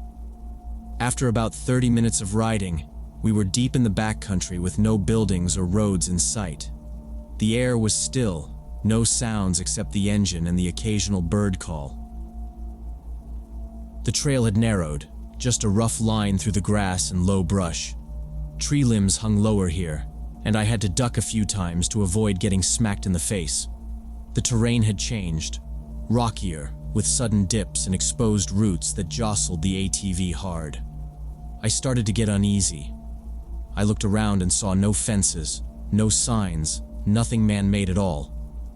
It felt like we'd left civilization completely. I asked, "Hey, how much further is it?" Frank didn't answer right away. He slowed the ATV, then cut the engine. The sudden quiet was jarring. He turned toward me, and the look in his eyes was nothing like before. Gone was the easy smile and rancher talk. His face was tight, cold. His eyes were flat, almost blank. "Well," he said slowly, "the thing is, that ATV isn't exactly mine to sell." I just stared at him. "What do you mean?" He didn't blink. And now that you're all the way out here, it's kind of too late to turn back. It hit me all at once. There was no ATV, no shed, no sail. Just empty wilderness, and this guy who'd brought me out alone with no cell signal, no one else around. My mouth went dry. I looked behind me, scanning the trees, the trail. No one knew where I was. He had planned every piece of this. I jumped off the ATV while he was still talking. My boots hit the dirt hard, and I took off without looking back. I heard him yell behind me, angry and surprised. I crashed through the brush, heading toward a dip in the land I'd noticed a minute earlier. He lunged, but I rolled sideways and kept running. My chest was burning already, but adrenaline kept me moving. Behind me, I heard the sound of the ATV sputtering. He was trying to start it again. I didn't look back. I hit the edge of the ravine and half fell down the slope, grabbing at branches and loose dirt to keep from tumbling. At the bottom, I found what looked like an old creek bed. It was dry and rocky, but the brush on both sides was thick enough to hide in. I crouched low and moved fast, using the overgrowth as cover. The engine noise came and went, sometimes louder, sometimes farther off. He was circling, hunting. I kept my head down and my feet moving. Thorns tore at my sleeves. My legs were scraped, my hands covered in dirt. Every sound made me freeze. A snapping twig, a distant shout, the echo of tires on gravel. I don't know how long I moved like that. Maybe 20 minutes, maybe more. Eventually, I heard something new. The faint hum of tires on pavement. I climbed up the side of the ravine and saw a dirt road. No buildings, but it was real. I followed it, keeping to the edge in case Frank showed up. After another mile, I saw a highway through the trees. Cars. Real cars. I stepped onto the shoulder, covered in dust and sweat. I waved at the first truck I saw. It was an older Ford, maybe from the late 90s. The driver, a middle-aged guy with a sunburn and a cooler in the back, pulled over without asking questions. He didn't even blink at the state I was in. "Where you headed, buddy?" he asked. I told him I needed to get back to a parked truck near a ranch gate about 10 miles west. He nodded and said, "Climb in." The ride back was quiet. I stared out the window, watching the trees pass by. When we got to the gate, my stomach twisted. A heavy chain with a padlock was wrapped around it. That hadn't been there when I arrived. The ranch looked different now, less lived in, more like a movie set. The barn was missing part of the roof, and the fence was leaning like it hadn't been touched in years. I thanked the driver and got out. He didn't wait around. I sat in my truck for a minute, then called the sheriff's department. I told them everything. About Frank, the ATV, the ride into the backcountry, the threat. They took it seriously. A deputy met me within the hour. Another patrol car showed up soon after. They cut the chain and entered the property. What they found didn't match what I'd seen that morning. The barn was mostly empty, cobwebs hanging from the rafters. The sheds were filled with trash and broken furniture. No chickens, no cattle. Just signs that someone had squatted there for a while. Sleeping bags, canned food, cigarette butts. One deputy made some calls and confirmed the real owner lived in Denver. He hadn't been to the property in months. He had no idea anyone had been using it. I gave them Frank's description, but it didn't seem like much. "This kind of thing's happening more often," one deputy said. "Rural scams. They pick places like this because there's no one around to see. Hard to track." They didn't find the old ATV Frank had used. Didn't find him either. I drove home without stopping. Didn't even grab lunch. Just went straight home and locked the door. I didn't tell many people what happened. The ones I did tell said I was lucky. I still think about it sometimes. What would have happened if I hadn't jumped off that ATV? If the engine had started on the first try? If I'd tripped in the brush? He didn't take me out there to show me an ATV. He took me out there because he thought no one would come looking. I don't buy from private sellers anymore. I stick to dealerships. Costs more, but I sleep better. Some deals look good, some people seem normal. But out there in the hills, far from anyone who could help, one bad decision could be the last one you ever make.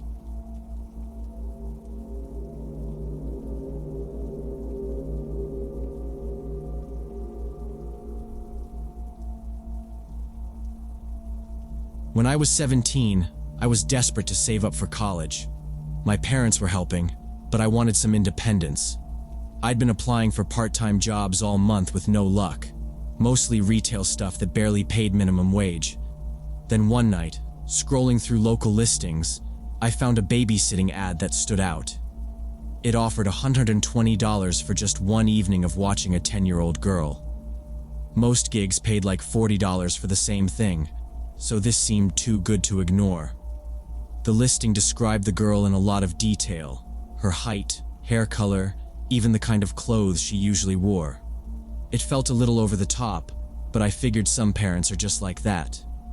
It also said the interview had to be in person, and they preferred someone calm, quiet, and not easily distracted.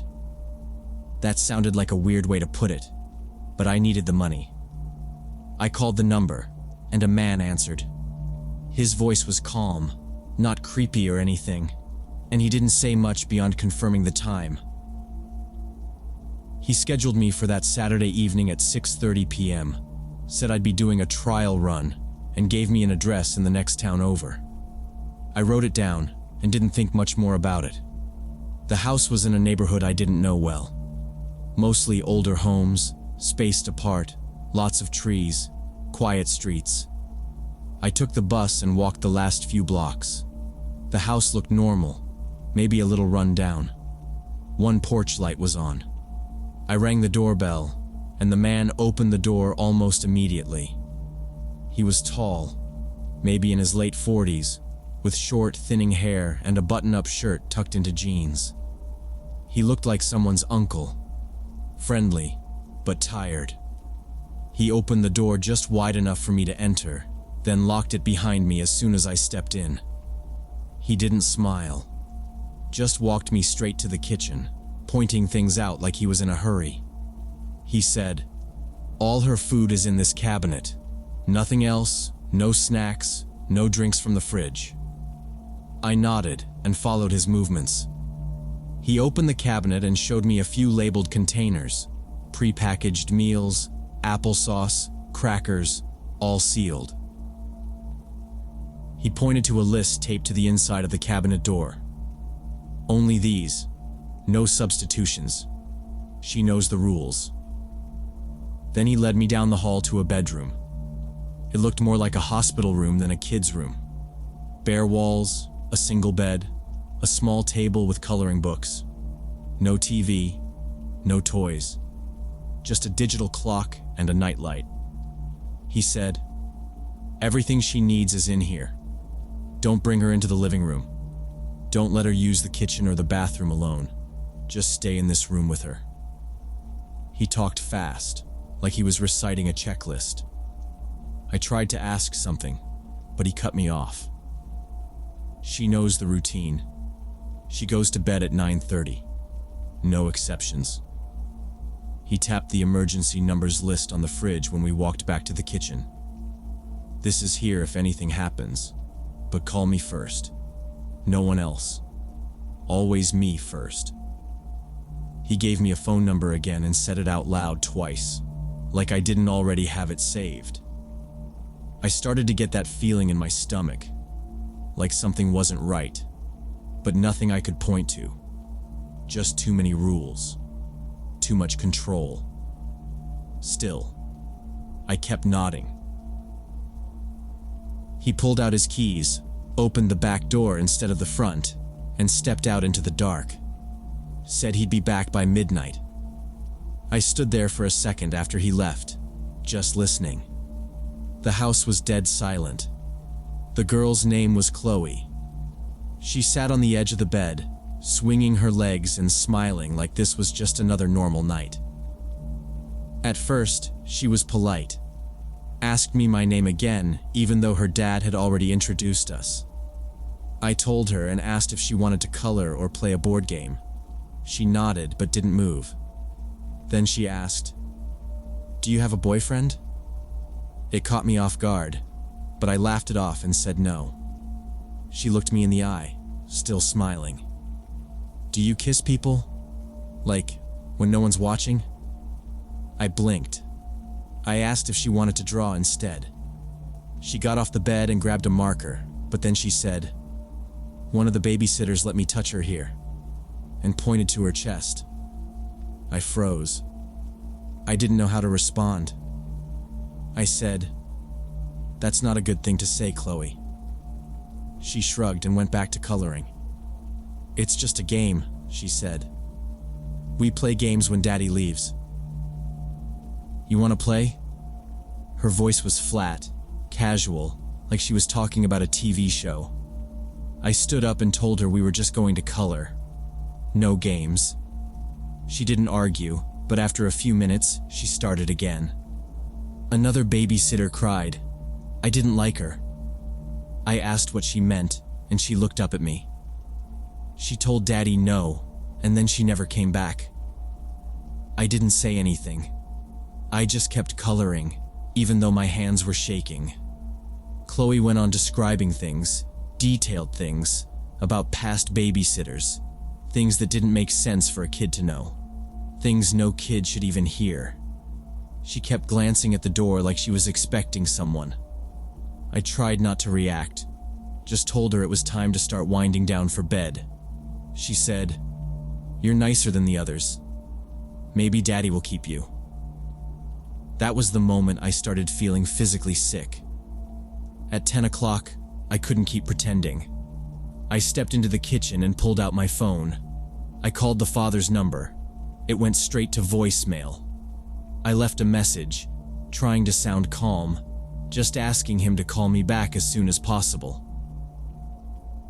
When I came back to the bedroom, Chloe was sitting on the floor, hugging her knees.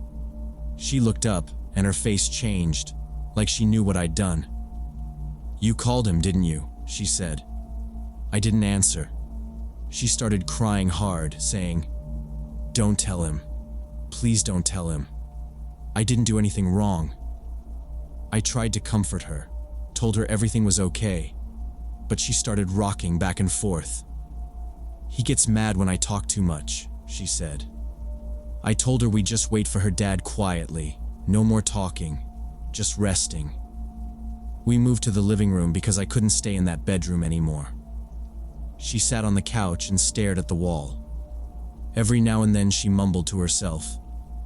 I didn't catch all of it, but I heard things like, "They never listen," and "He says I ruin everything." I didn't know what to do, so I just kept watching the clock. Midnight finally came, and the back door opened. Her dad walked in, didn't look at me, just walked straight to Chloe and asked if she was okay. She nodded. He turned to me, didn't smile or say thanks. Just said, "You can go now." I reminded him about the payment, and he muttered something about forgetting his wallet, told me to call him tomorrow. I didn't argue. I just wanted out. I grabbed my bag and walked to the front door, but he stopped me and said, "Use the back." I went out the same way he came in. I got home feeling like I hadn't taken a full breath all night. I didn't even sleep, just sat on the edge of my bed thinking about everything. The next morning I told my parents everything. I didn't even finish before my mom said, "We're calling the police." We drove to the station that afternoon. A detective met us in a small interview room. I told him everything word for word, and he wrote it all down. He asked for the address, the number, every detail I could remember. He was calm but serious. He said, "You did the right thing by coming in." He didn't promise anything, just said they'd look into it and see if there were any existing reports, I didn't know what else to do. For a few days, I kept checking the job board. The ad disappeared, and so did a couple others that had similar language. Same area, same structure, same pay. A week later, the detective called. He didn't give me many details, but he thanked me again and said the information had been helpful. That was it. I never found out exactly what happened to Chloe, or if anything was done to protect her. But I stopped looking for babysitting jobs after that. I started working at a coffee shop instead. It paid less, but at least I could sleep at night. What stayed with me most was how normal everything looked from the outside. Quiet house, polite man, sweet kid. Nothing in the listing or phone call warned me. Since then, I've trusted that feeling in my gut every time it tells me something's off. Because even when things look safe, they might not be. They might not.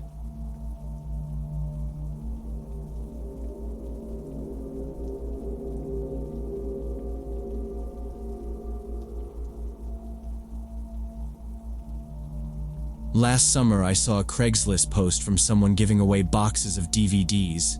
He said he was moving out of state and didn't want to take them with him. I've been collecting old TV shows and movies on DVD for years, especially obscure stuff, things taped off air, rare series that never got re-released, that kind of thing. I messaged him, and we agreed to meet in a grocery store parking lot the next day. He showed up in an old white pickup. I didn't ask many questions. He popped the tailgate and pointed to 3 worn-out cardboard boxes. Each one was packed with DVDs in slim cases, plastic sleeves, and a bunch just loose in paper envelopes. Most of them were unlabeled or had handwritten notes like Xmas 2004 or Channel 7 10 p.m. I offered to pay, but he shook his head and said, "Just take 'em, man. I don't got time." I threw them in my trunk, brought them home, and left them in the living room. That Friday night, my girlfriend Jessica came over. We decided to go through the DVDs, just for fun. She brought snacks, and we set up the portable DVD player in my room. It was supposed to be a laid-back night. Neither of us had plans. We figured we might find some old sitcoms or awkward family tapes to laugh at. We started with a disc labeled 2003 Thanksgiving. It was what you'd expect, a shaky camcorder filming a family dinner. People passing plates, someone telling a story about a turkey burning in the oven, kids running around in pajamas. The sound was rough, but it felt harmless. Next was one marked Birthday 2005. That one was kids playing outside with balloons, a guy grilling burgers, and a little girl opening presents. Most of it was long and boring, like someone forgot the camera was running. We watched maybe 5 or 6 more, all the same kind of thing. Home videos, holidays, some random TV shows taped off broadcast, mostly old cartoons and sitcoms. A few were corrupted and wouldn't play. One just had the audio of a football game with a black screen. Then Jessica picked up an unlabeled disc. No writing, just a faint smudge across the surface. She slid it into the player and we waited. The screen lit up with what looked like another birthday party. A kid in a blue shirt was blowing out candles while adults clapped. The camera stayed focused on the cake for a while, then moved around the room, catching little pieces of conversation. A woman laughing, someone yelling at a dog. Pretty normal stuff. The footage went on like that for about 20 minutes. We were half paying attention. Jessica was scrolling through her phone, and I was picking at a bag of chips. Then, without warning, the video cut. It jumped to a completely different setting. There was no fade or menu, just a hard cut. Now the screen showed a dim bedroom. The lighting was off, just a bedside lamp casting a yellow glow across a cluttered room. The camera angle was shaky, like someone had propped it up on a dresser or shelf. A man and a woman were on the bed. At first glance, it looked like a regular, intimate moment. We both kind of reacted awkwardly, laughing it off. Jessica reached for the remote to skip it. I was about to grab it too, but something made us stop. The scene didn't look staged. There was no music, no setup, nothing polished. The camera wasn't positioned to capture everything clearly. It felt like whoever filmed it wasn't trying to make it look good. It was just there, like a security cam or someone secretly filming. The woman's body language was off. She was stiff, arms at her sides. The man was saying something, but the mic didn't pick it up clearly. We could barely make out any words. I leaned forward and watched the woman's face. Her eyes weren't on the man. They were looking past him, toward the door. Not in a distracted way, more like waiting. Her face didn't show anything obvious, but she wasn't participating. That was when Jessica lowered the remote and just stared at the screen. "I don't think she wants this," she said, barely above a whisper. I nodded slowly. The man's movements were rougher now. He shifted, pinning her wrists. She didn't scream or push back, but she wasn't responding either. Her legs were still. One of her hands twitched, like she was trying to pull free. There was a sound, maybe a sob, but it was faint. I reached for the stop button. My hand was shaking. Jessica didn't say anything. I paused the video and we just sat there. The timestamp in the corner said March, a few months ago. What started as an intimate encounter quickly became something much more disturbing. The woman's body shifted strangely, then went limp. Her arms dropped flat against the bed, and her head rolled to the side. At first, the man didn't notice. He kept moving, whispering something near her face. But after a few seconds, he stopped and looked down at her. There was a moment where he just stared. Then he sat up and touched her face. He started shaking her gently, saying something we couldn't hear. Her body didn't respond. He shook her harder. Her limbs bounced loosely. It was clear she wasn't reacting at all. He said her name again, this time louder. Then again, almost shouting. He pressed his ear to her chest, then sat back up, looking around the room in panic. Jessica grabbed my arm. "Should we stop this?" she asked, but didn't reach for the remote. I didn't answer. We were both frozen. The man leaned over the woman and started doing what looked like CPR. His hands pressed down on her chest, but it was uneven, rushed. He wasn't counting, and he wasn't giving breaths. Just pushing, over and over, pausing to shake her again, then going back to pressing. It went on for minutes. No cuts in the footage, no music, no edits. Just the sound of the bed creaking, his panicked voice, her unmoving body. We sat in silence. No one spoke. I felt sick, like the air in the room was getting heavier with every second. The man tried to lift her. He sat her up briefly, but she slumped forward. He laid her back down, covered his face with his hands, then resumed chest compressions. His movements were clumsy, desperate. At one point, he slipped off the bed and hit the floor. Got back up, tried again. Still no response. The camera kept rolling. The timestamp kept ticking. 10 full minutes of panic and failed attempts. There was nothing else on the screen except this man trying everything he could, but clearly having no idea what he was doing. Eventually, he stopped. His hands dropped to his sides and he leaned back, breathing heavily. The woman remained still.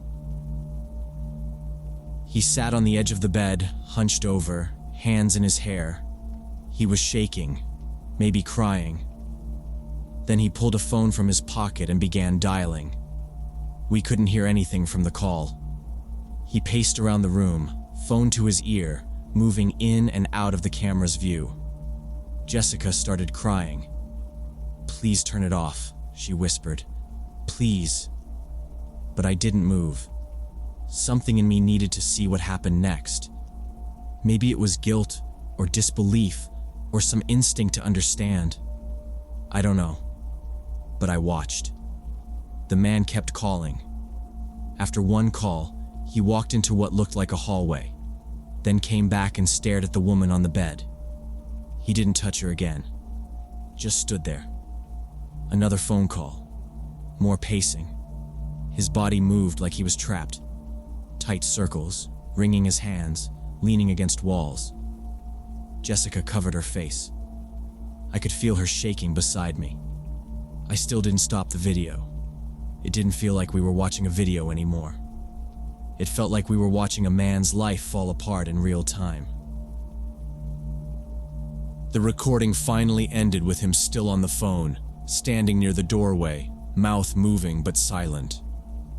The screen cut to black. Neither of us said anything. The silence in the room felt louder than anything we had just heard. I stared at the DVD player, not moving. Jessica finally stood up and walked to the bathroom without a word. I sat there for another 5 minutes before I followed. We sat in the kitchen after that, not looking at each other. Jessica said, "We have to report it." I nodded. She was still shaking. I felt like something was pressing on my chest. I didn't know if we had witnessed a crime or just a horrible accident, but we couldn't ignore it. We called the police that night.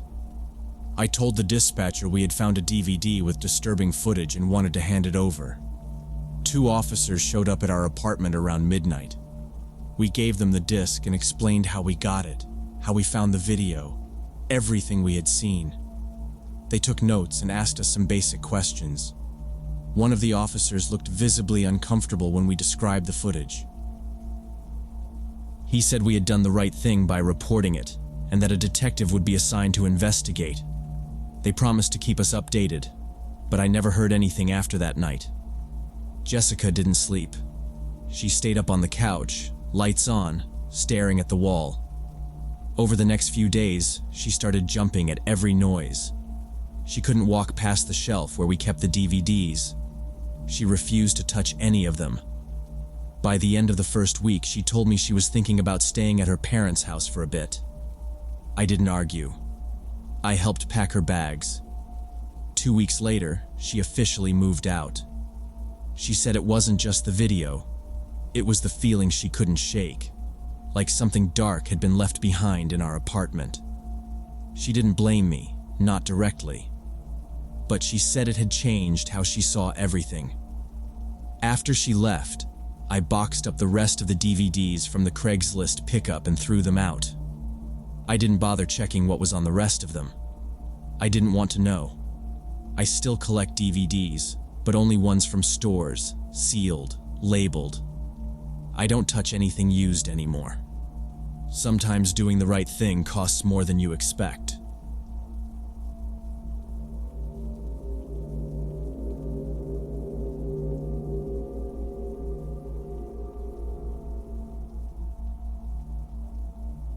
I was always browsing the free section of classified ads, looking for useful stuff for my apartment.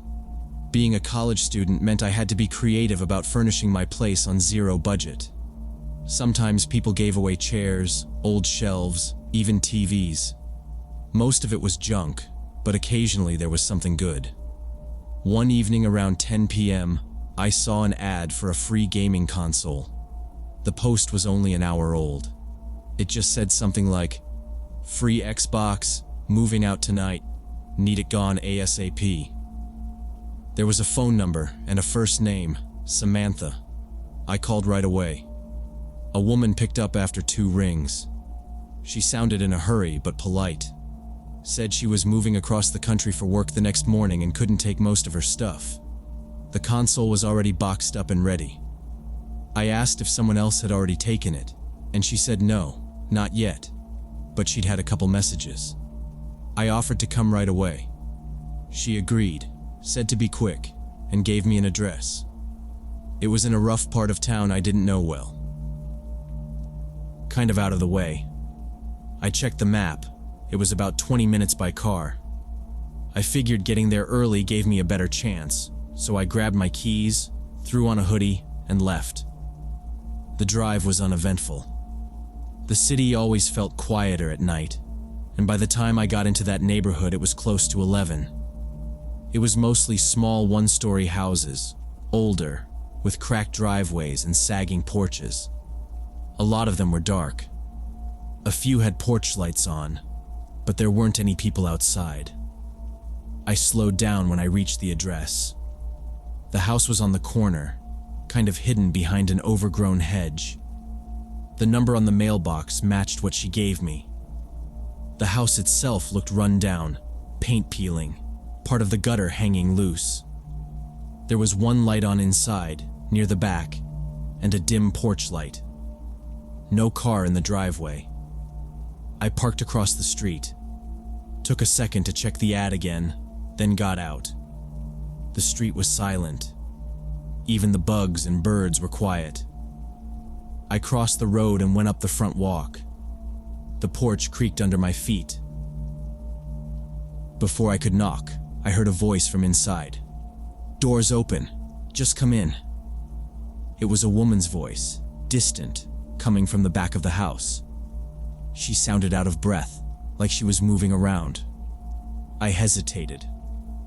I don't usually walk into strangers' houses, especially at night.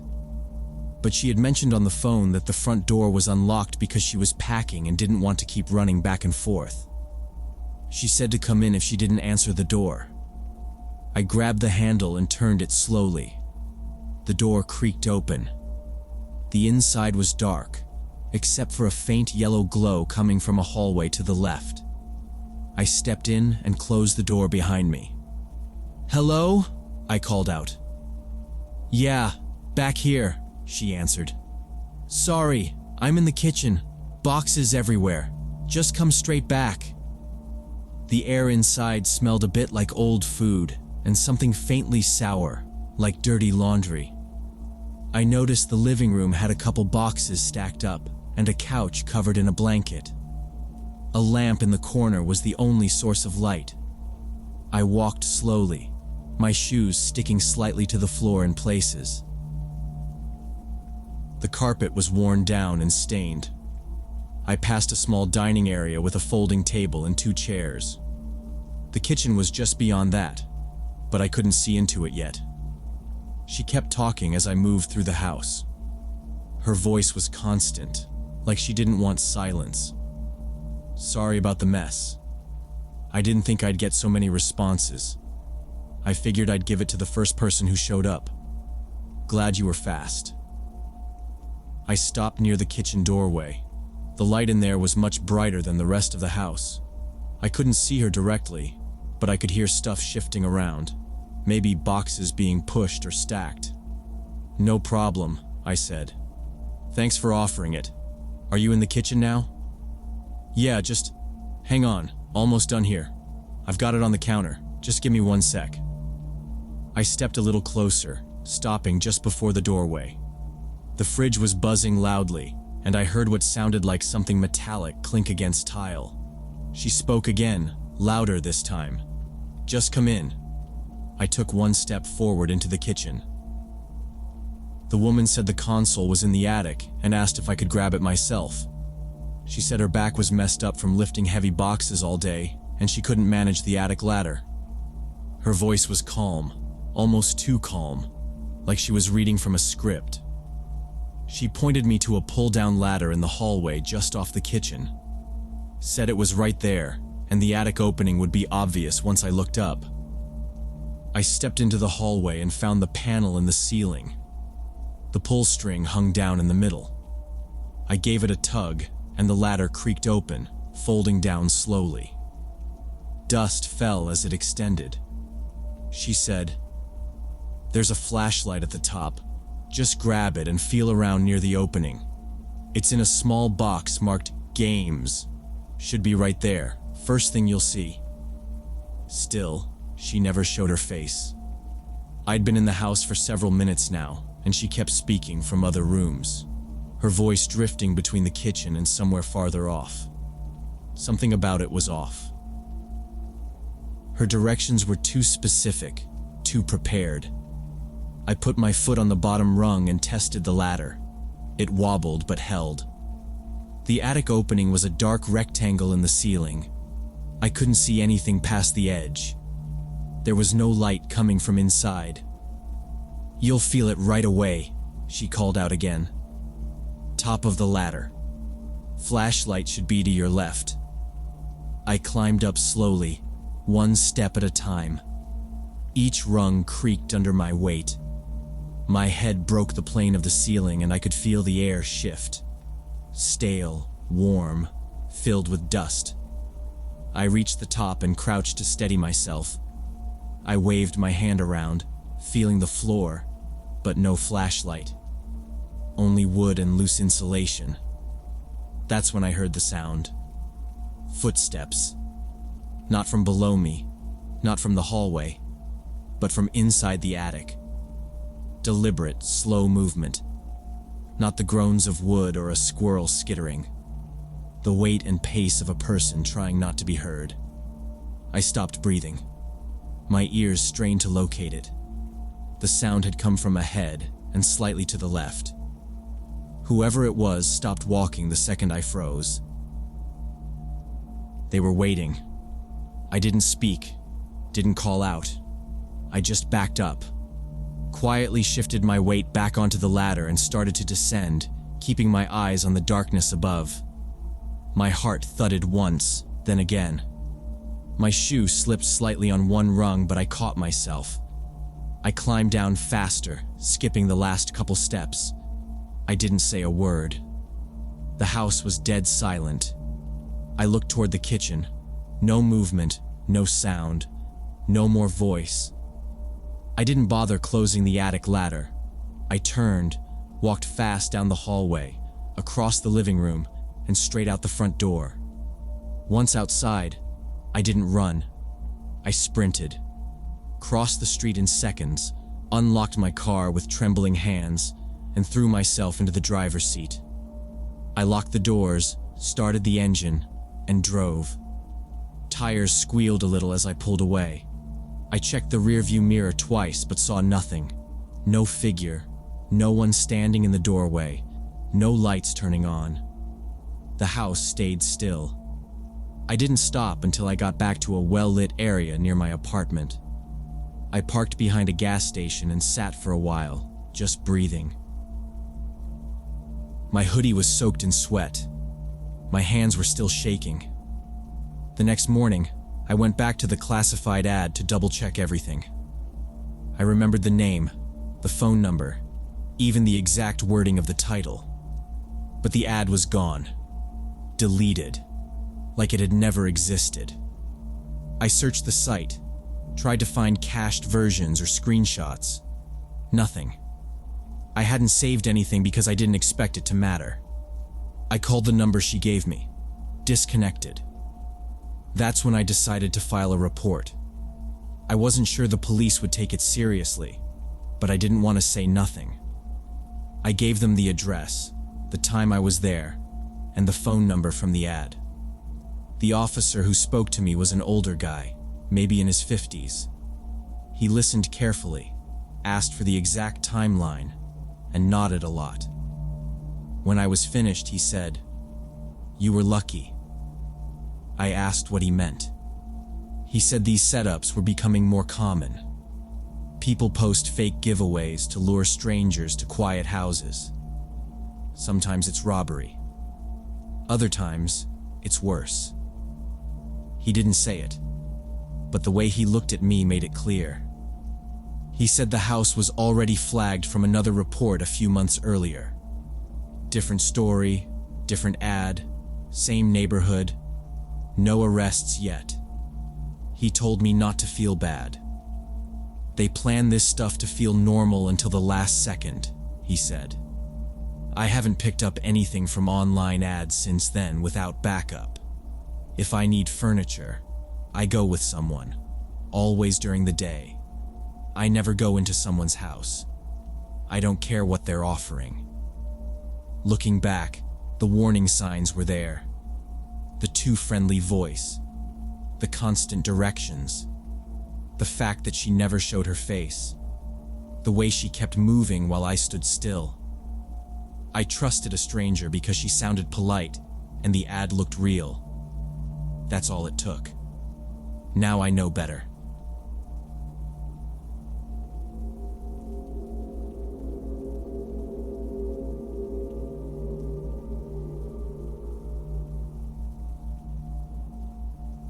When I was 30 and working as a programmer, my life had fallen into a loop. Most evenings, I stayed late at the office or went straight home to eat frozen dinners in front of my laptop. That Friday, I decided to do something different. I walked a few blocks to a sports bar near my apartment. It was loud, with the clatter of glasses and bursts of cheers from a group watching a game on the far wall. I sat at the bar and ordered a burger and a beer. Halfway through my meal, a woman slid onto the stool next to me. She was wearing a dark green jacket and had shoulder-length brown hair that looked almost golden under the dim lights. "You look like you're trying to figure out a math problem," she said, smiling. I laughed awkwardly and told her I was just thinking about work. She asked what I did, and when I said I was a programmer, she leaned in with interest and started asking questions about coding. Most people's eyes glazed over when I mentioned my job, but she seemed genuinely curious. Her name was Rachel. She talked about books she liked, music, even asked about my hobbies. I told her I wasn't very exciting outside of work, but she didn't seem to mind. There was a confidence in the way she spoke, like she knew what she wanted. We stayed there for hours. I wasn't paying attention to the time until I noticed the bartender wiping down tables and the crowd thinning out. "Do you want to come back to my place?" she asked suddenly.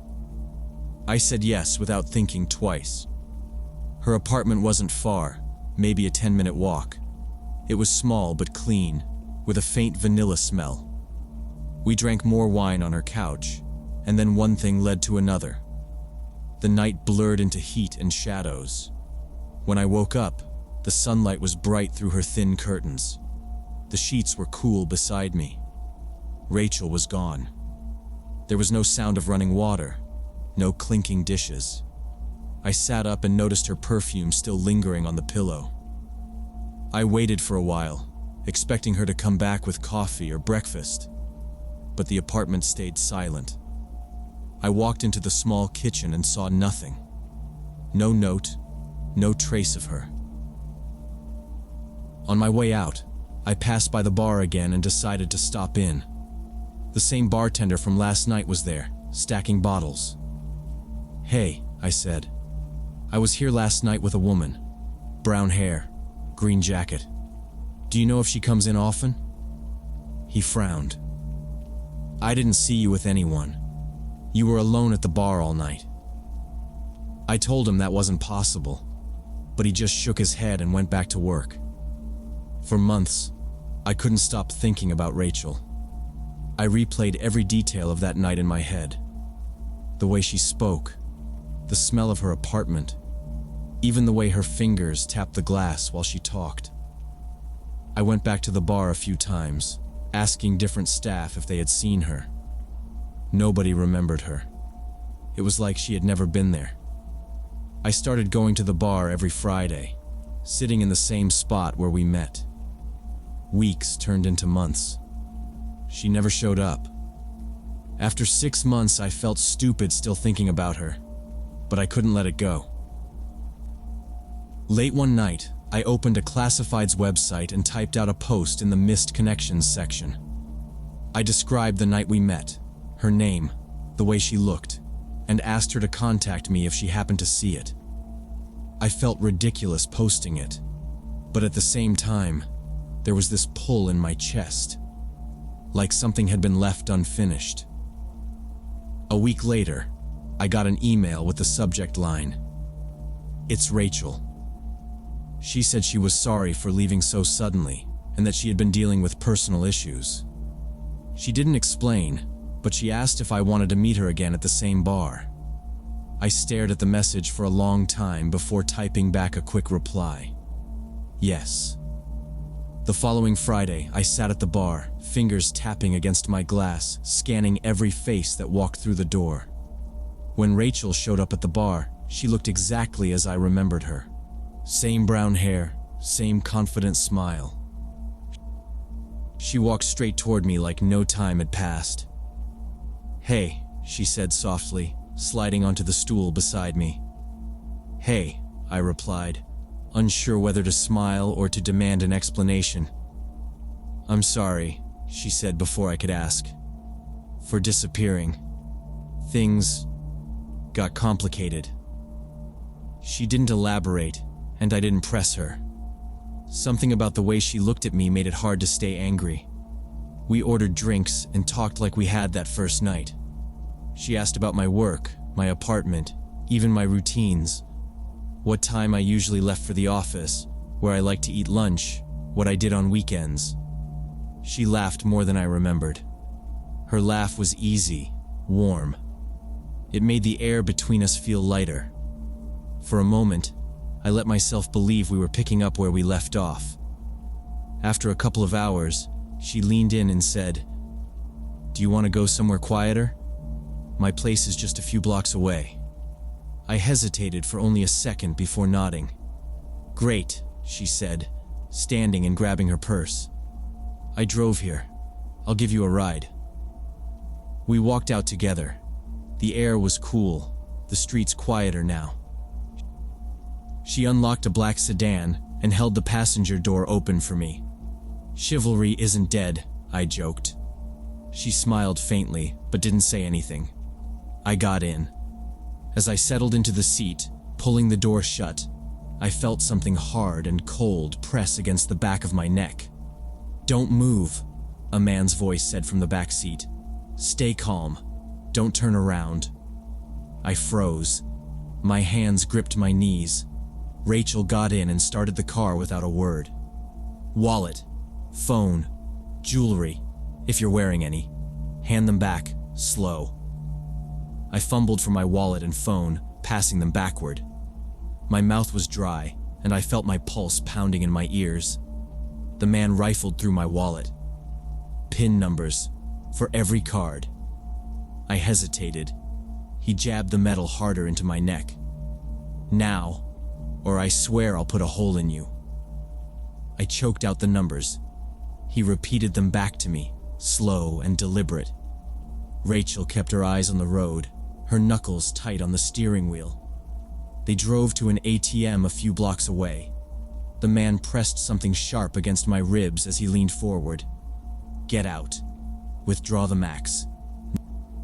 No funny moves." I stumbled out, hands shaking, and withdrew the cash. The machine beeped loudly in the empty street. "Back in the car," he ordered. Rachel drove again, silent. The man counted the money and shoved my empty wallet and dead phone into my lap. The ride felt endless, but the clock on the dashboard showed only 30 minutes had passed. Finally, they pulled into an empty parking lot behind a strip mall. "Get out," the man said flatly. I opened the door. "Walk straight ahead. Don't turn around until we're gone." I stepped out. The door slammed behind me. I stood there staring at the cracked asphalt. Their car pulled away slowly at first, then sped off into the dark. I didn't move until the sound of the engine faded. A neon sign flickered across the lot. I walked toward it and found a convenience store. Inside, the fluorescent lights felt too bright. I asked the clerk to call the police. 2 officers arrived 20 minutes later. They took my statement while I sat on a plastic chair near the coffee machine. "This happens more often than you'd think," one of them said grimly. "People meet online or in bars, then get set up like this. They've probably done it before." The detective assigned to my case called a few days later. Rachel and her partner were suspects in several similar robberies. Same routine every time. Find a man who looked lonely, reel him in, then clean him out. They had been doing it for months. I realized then how desperate I'd been to believe in her. to think we'd had a connection. Now, when someone I don't know reaches out online, I don't answer.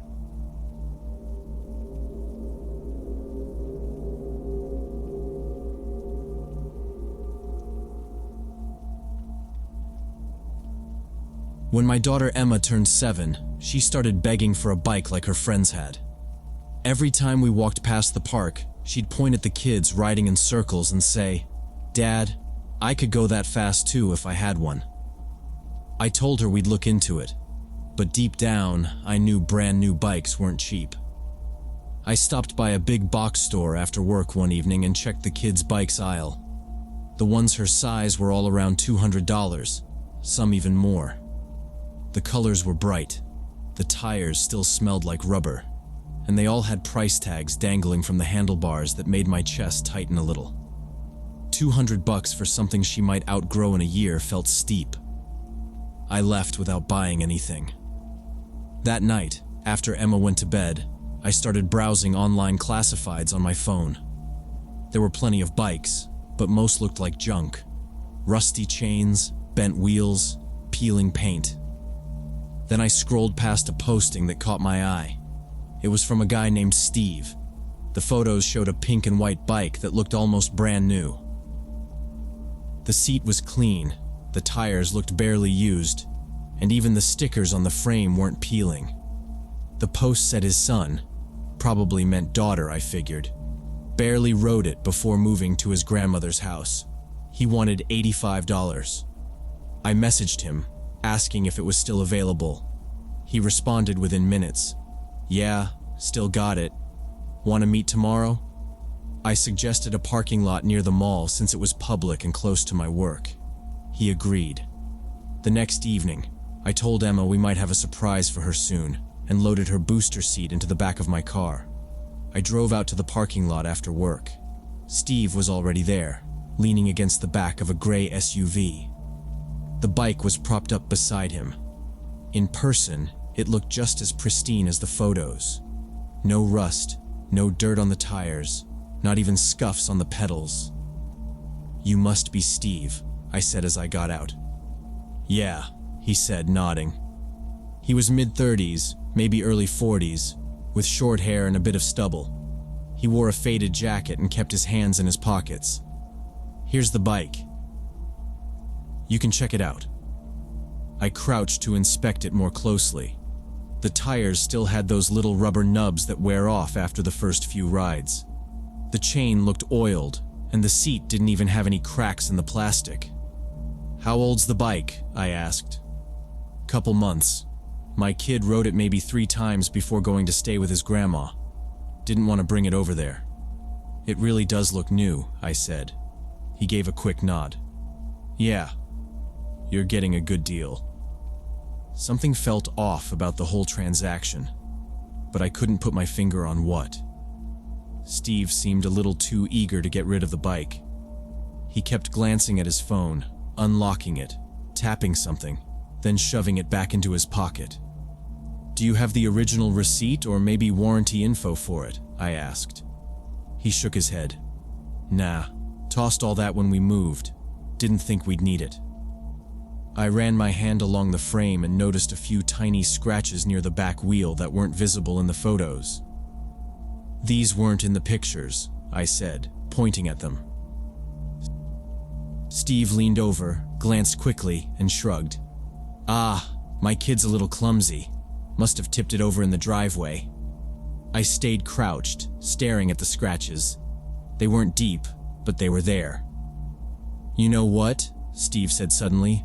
"I'll knock it down to 75. No big deal. Just want to get rid of it."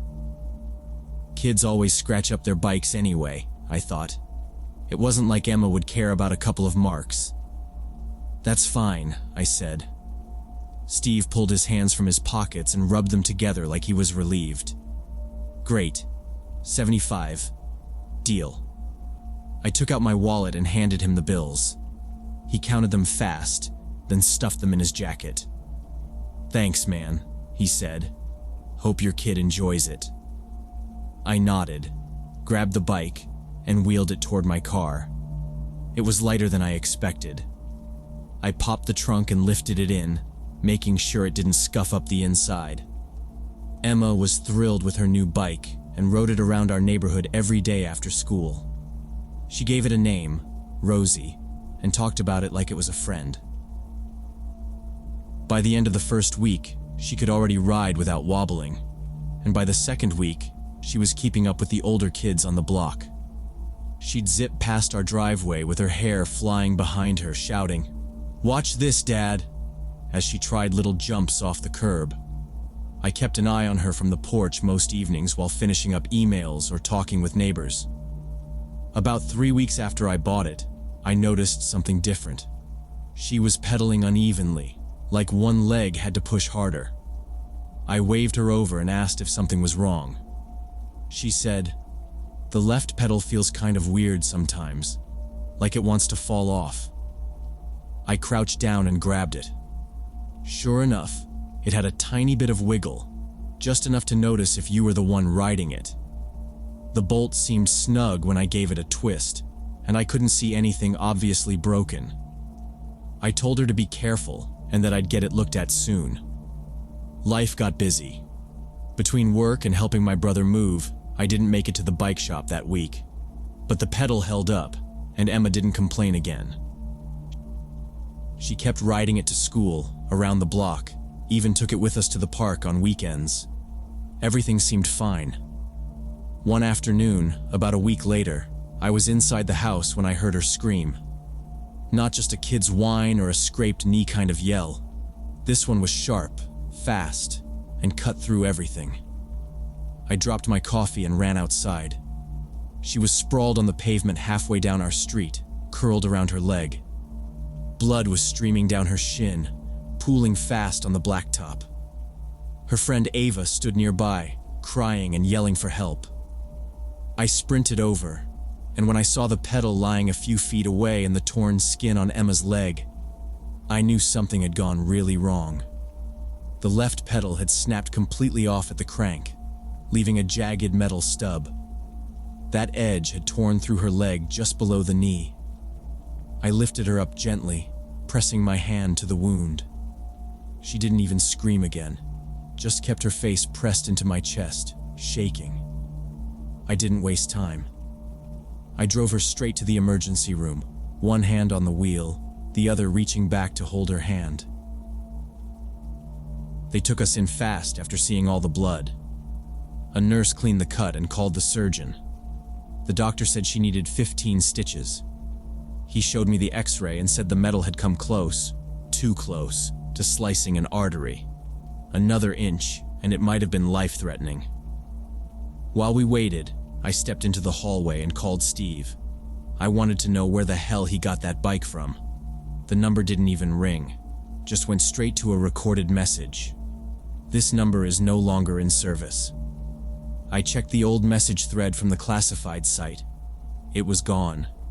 His profile had been deleted. The hospital gave me a folder full of paperwork, discharge instructions, follow-ups, incident notes. I took it home that night while Emma slept, drugged up on painkillers in her room. I sat at the kitchen table with the bike manual and typed the model number into Google. What I found made my stomach drop. Forum after forum had posts from parents, hobbyists, and bike mechanics all saying the same thing. Certain bikes from this manufacturer had defective pedals made from a cheap metal alloy. There were dozens of reports of them breaking off mid-ride. Some users had uploaded photos that looked almost identical to what happened to Emma. Pedals snapped off at the crank, jagged stubs left behind. One post linked to a manufacturer recall notice issued nearly 2 years earlier. Voluntary recall. Limited distribution.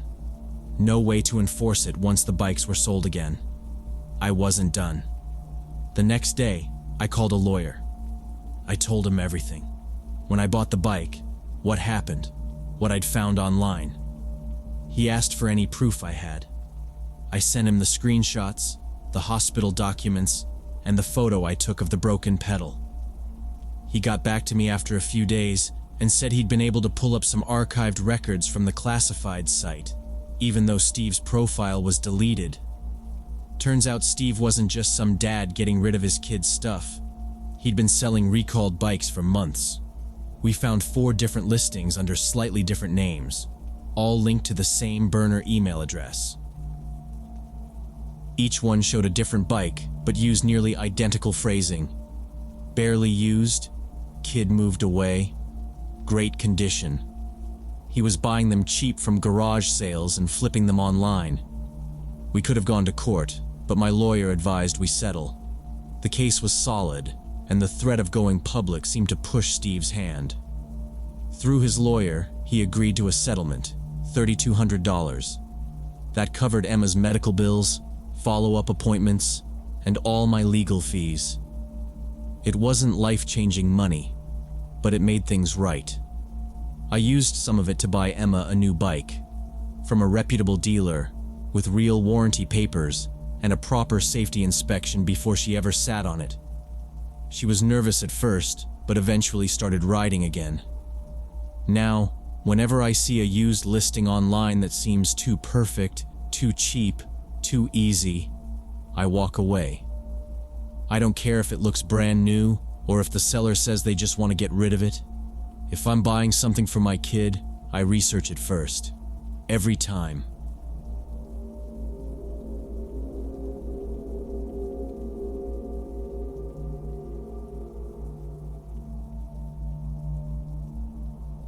So when I was 22, I'd been trying to break into acting for about a year with 0 success.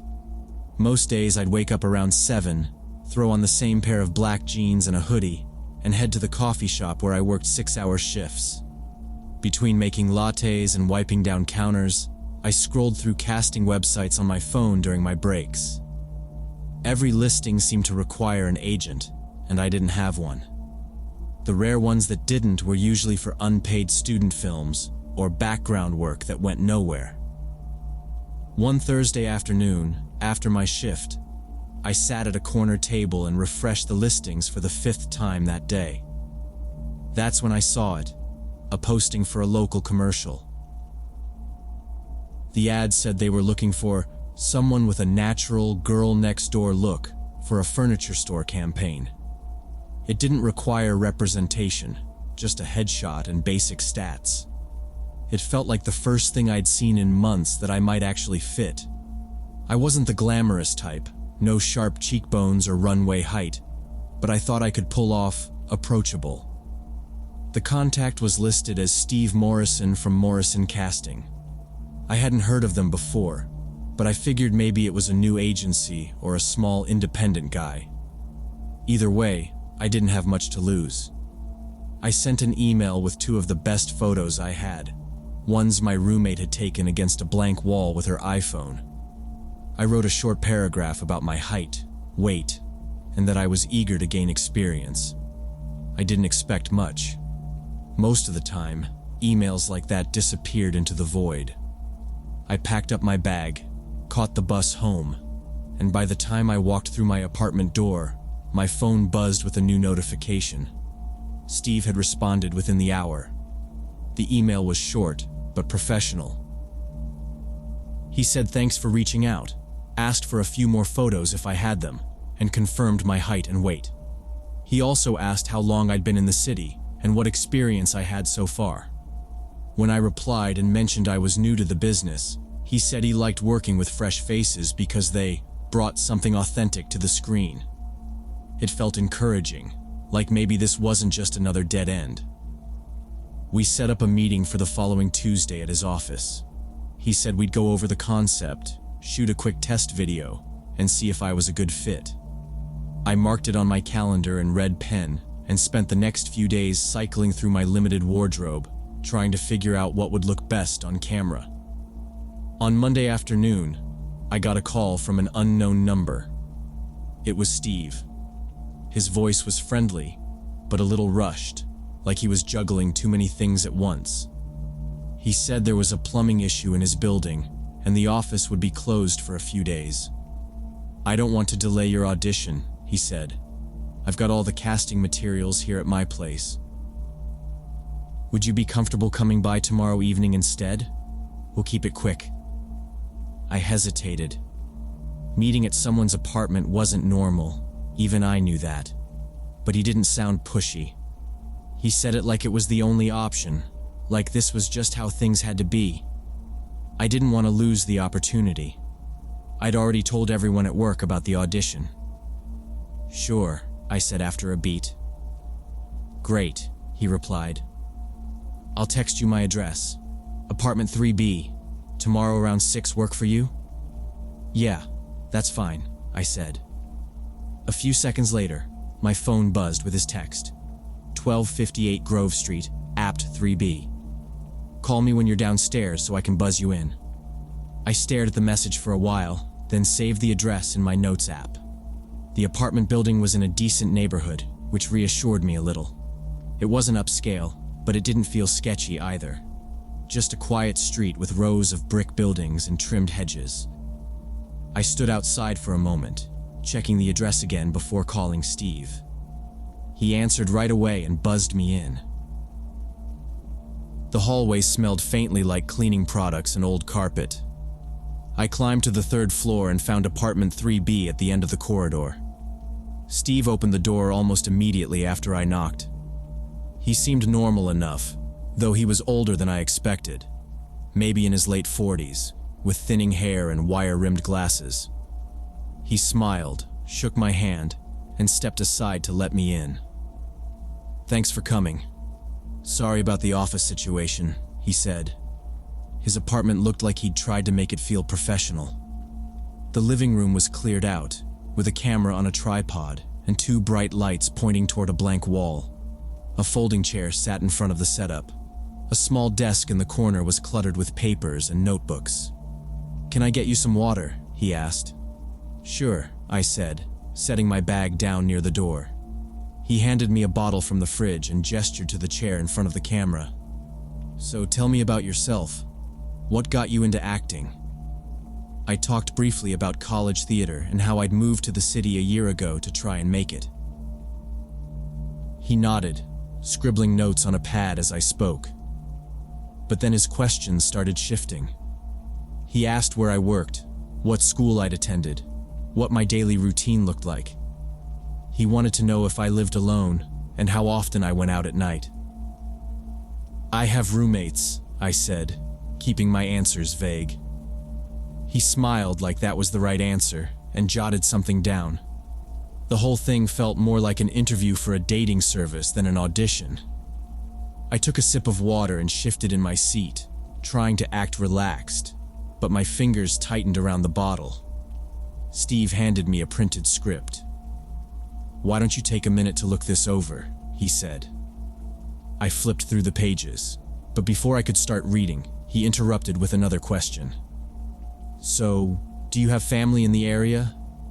"Not really," I said, eyes still on the paper. "Boyfriend? Husband?" he asked casually. "No," I said quickly. He nodded, writing again. "What gym do you go to?" "I don't really," I muttered.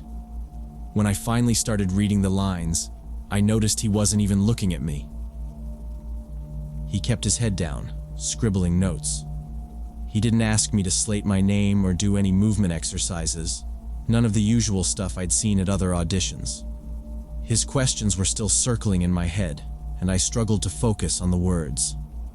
After a couple minutes, I set the script down. "Actually, I have another appointment I need to get to," I said, forcing a polite smile. "Can we maybe reschedule?" Steve looked up, his expression unreadable for a second. Then he gave a tight smile. "Of course. I'll be in touch." He stood and walked me to the door. "It was nice meeting you," he said as I stepped into the hall. "You too," I replied. As I walked down the corridor, I felt his eyes on me. When I reached the street and glanced up, he was standing at his window, watching as I hurried away. I drove straight home and told my roommate what had happened. She sat on the couch, listening as I described the setup, his questions, and how he hadn't seemed interested in my acting at all. "That's really creepy," she said. "I think you did the right thing leaving." "I don't know. Maybe I'm overreacting, I said. But even as I said it, I didn't believe it. Trust your instincts. Don't go back there, she said firmly. The next day, Steve called me. His number flashed on my screen, and my stomach dropped. I let it ring twice before answering. Hi, it's Steve. Just wanted to say you've got the part. We'd like to move forward, he said cheerfully. I hesitated. Thanks, but I don't think I can commit right now, I said carefully. There was a pause. Oh, that's too bad. Maybe next time, he said, his voice flat now. Yeah, thanks anyway, I said, and hung up. About a month later, I was in the living room scrolling through my phone while the news played in the background. I wasn't paying much attention until I heard a familiar name. Steve Morrison, a local man posing as a casting director, was arrested today on charges of stalking and harassment, the reporter said. I looked up. On the screen was Steve's mugshot. His expression was blank, but his eyes looked cold in a way I hadn't noticed before. The report said he'd been contacting young women through fake casting calls, gathering their personal information, and then following them. Some of them had received threatening messages. 3 other women had come forward so far. I stared at the TV, frozen.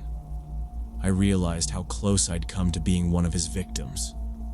From that day on, I never went to another casting call without thoroughly researching the company first.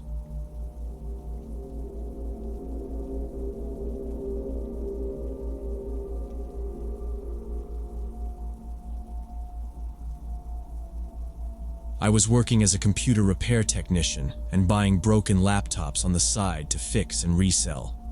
It was decent extra income since I could usually double my investment. I'd find them at garage sales, browse online classifieds, and sometimes buy from people who thought their computers were beyond repair.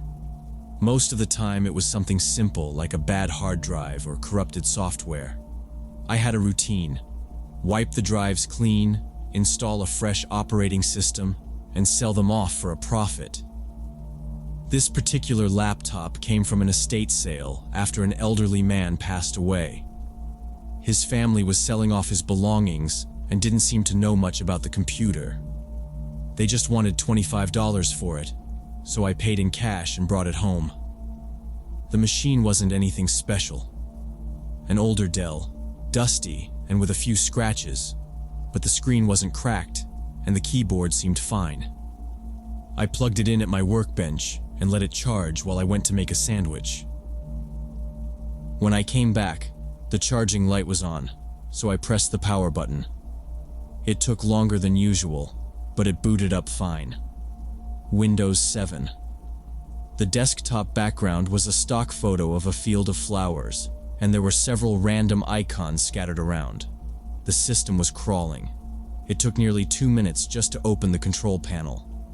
I figured there were too many startup programs hogging memory, so I opened Task Manager and started disabling unnecessary ones.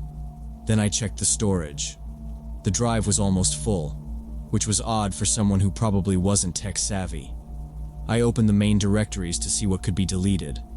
Most of it was typical stuff: family photos, Word documents, and outdated software. There were folders labeled taxes, receipts, and vacations. The photos were exactly what you'd expect: holidays, kids, pets, all time-stamped from years ago. I started moving large, unnecessary files to a temporary folder so I could wipe them later. Then I noticed a hidden folder buried deep in the Documents directory. It had a generic name: Work Archive. I almost skipped it, thinking it was just old work files, but when I tried to open it, a password prompt popped up. That wasn't unusual. People often secured financial information or personal records. I decided to use a basic password recovery tool I kept on a USB drive. It only took a few minutes to crack. The password was simple: just the man's last name and year of birth. The folder unlocked, and I double-clicked to open it, expecting spreadsheets or scanned receipts. Instead, I saw dozens of image files. The file names were random strings of letters and numbers. No dates, no descriptions. I clicked one at the top of the list. When the photo loaded, my stomach tightened. It wasn't financial records. It wasn't anything innocent. The image showed something clearly illegal, something that shouldn't exist on anyone's computer. I stared for a second too long before my hand shot to the trackpad and closed it. I felt my pulse hammering as I scrolled through the folder. More files. More images. All of them looked like the same kind of content. I didn't click anymore. I didn't want to see.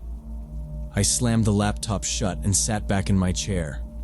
The room felt smaller, like the air had thickened. My hands hovered over the keyboard for a moment, then pulled back. I knew I had to report this, but I wasn't sure how to do it safely. I called my friend Jake, who worked as a paralegal, for advice. I didn't want to involve him, but I had no idea what else to do. When I told him what I'd found, he went quiet for a few seconds before saying, "You need to be very careful.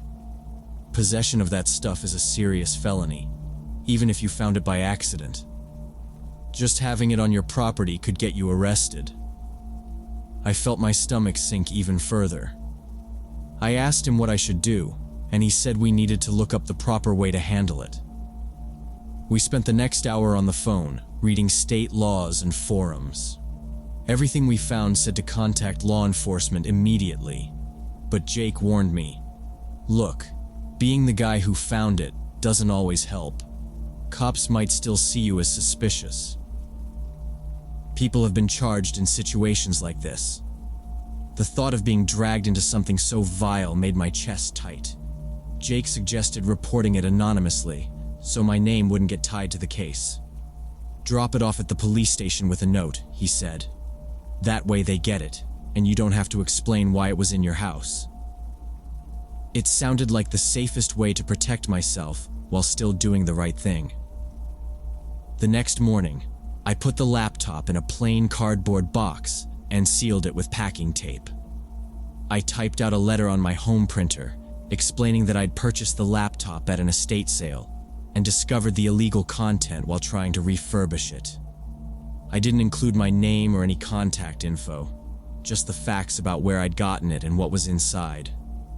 I drove to the police station around 7:30 a.m., hoping the lobby would be empty. My hands were sweaty on the steering wheel the entire drive.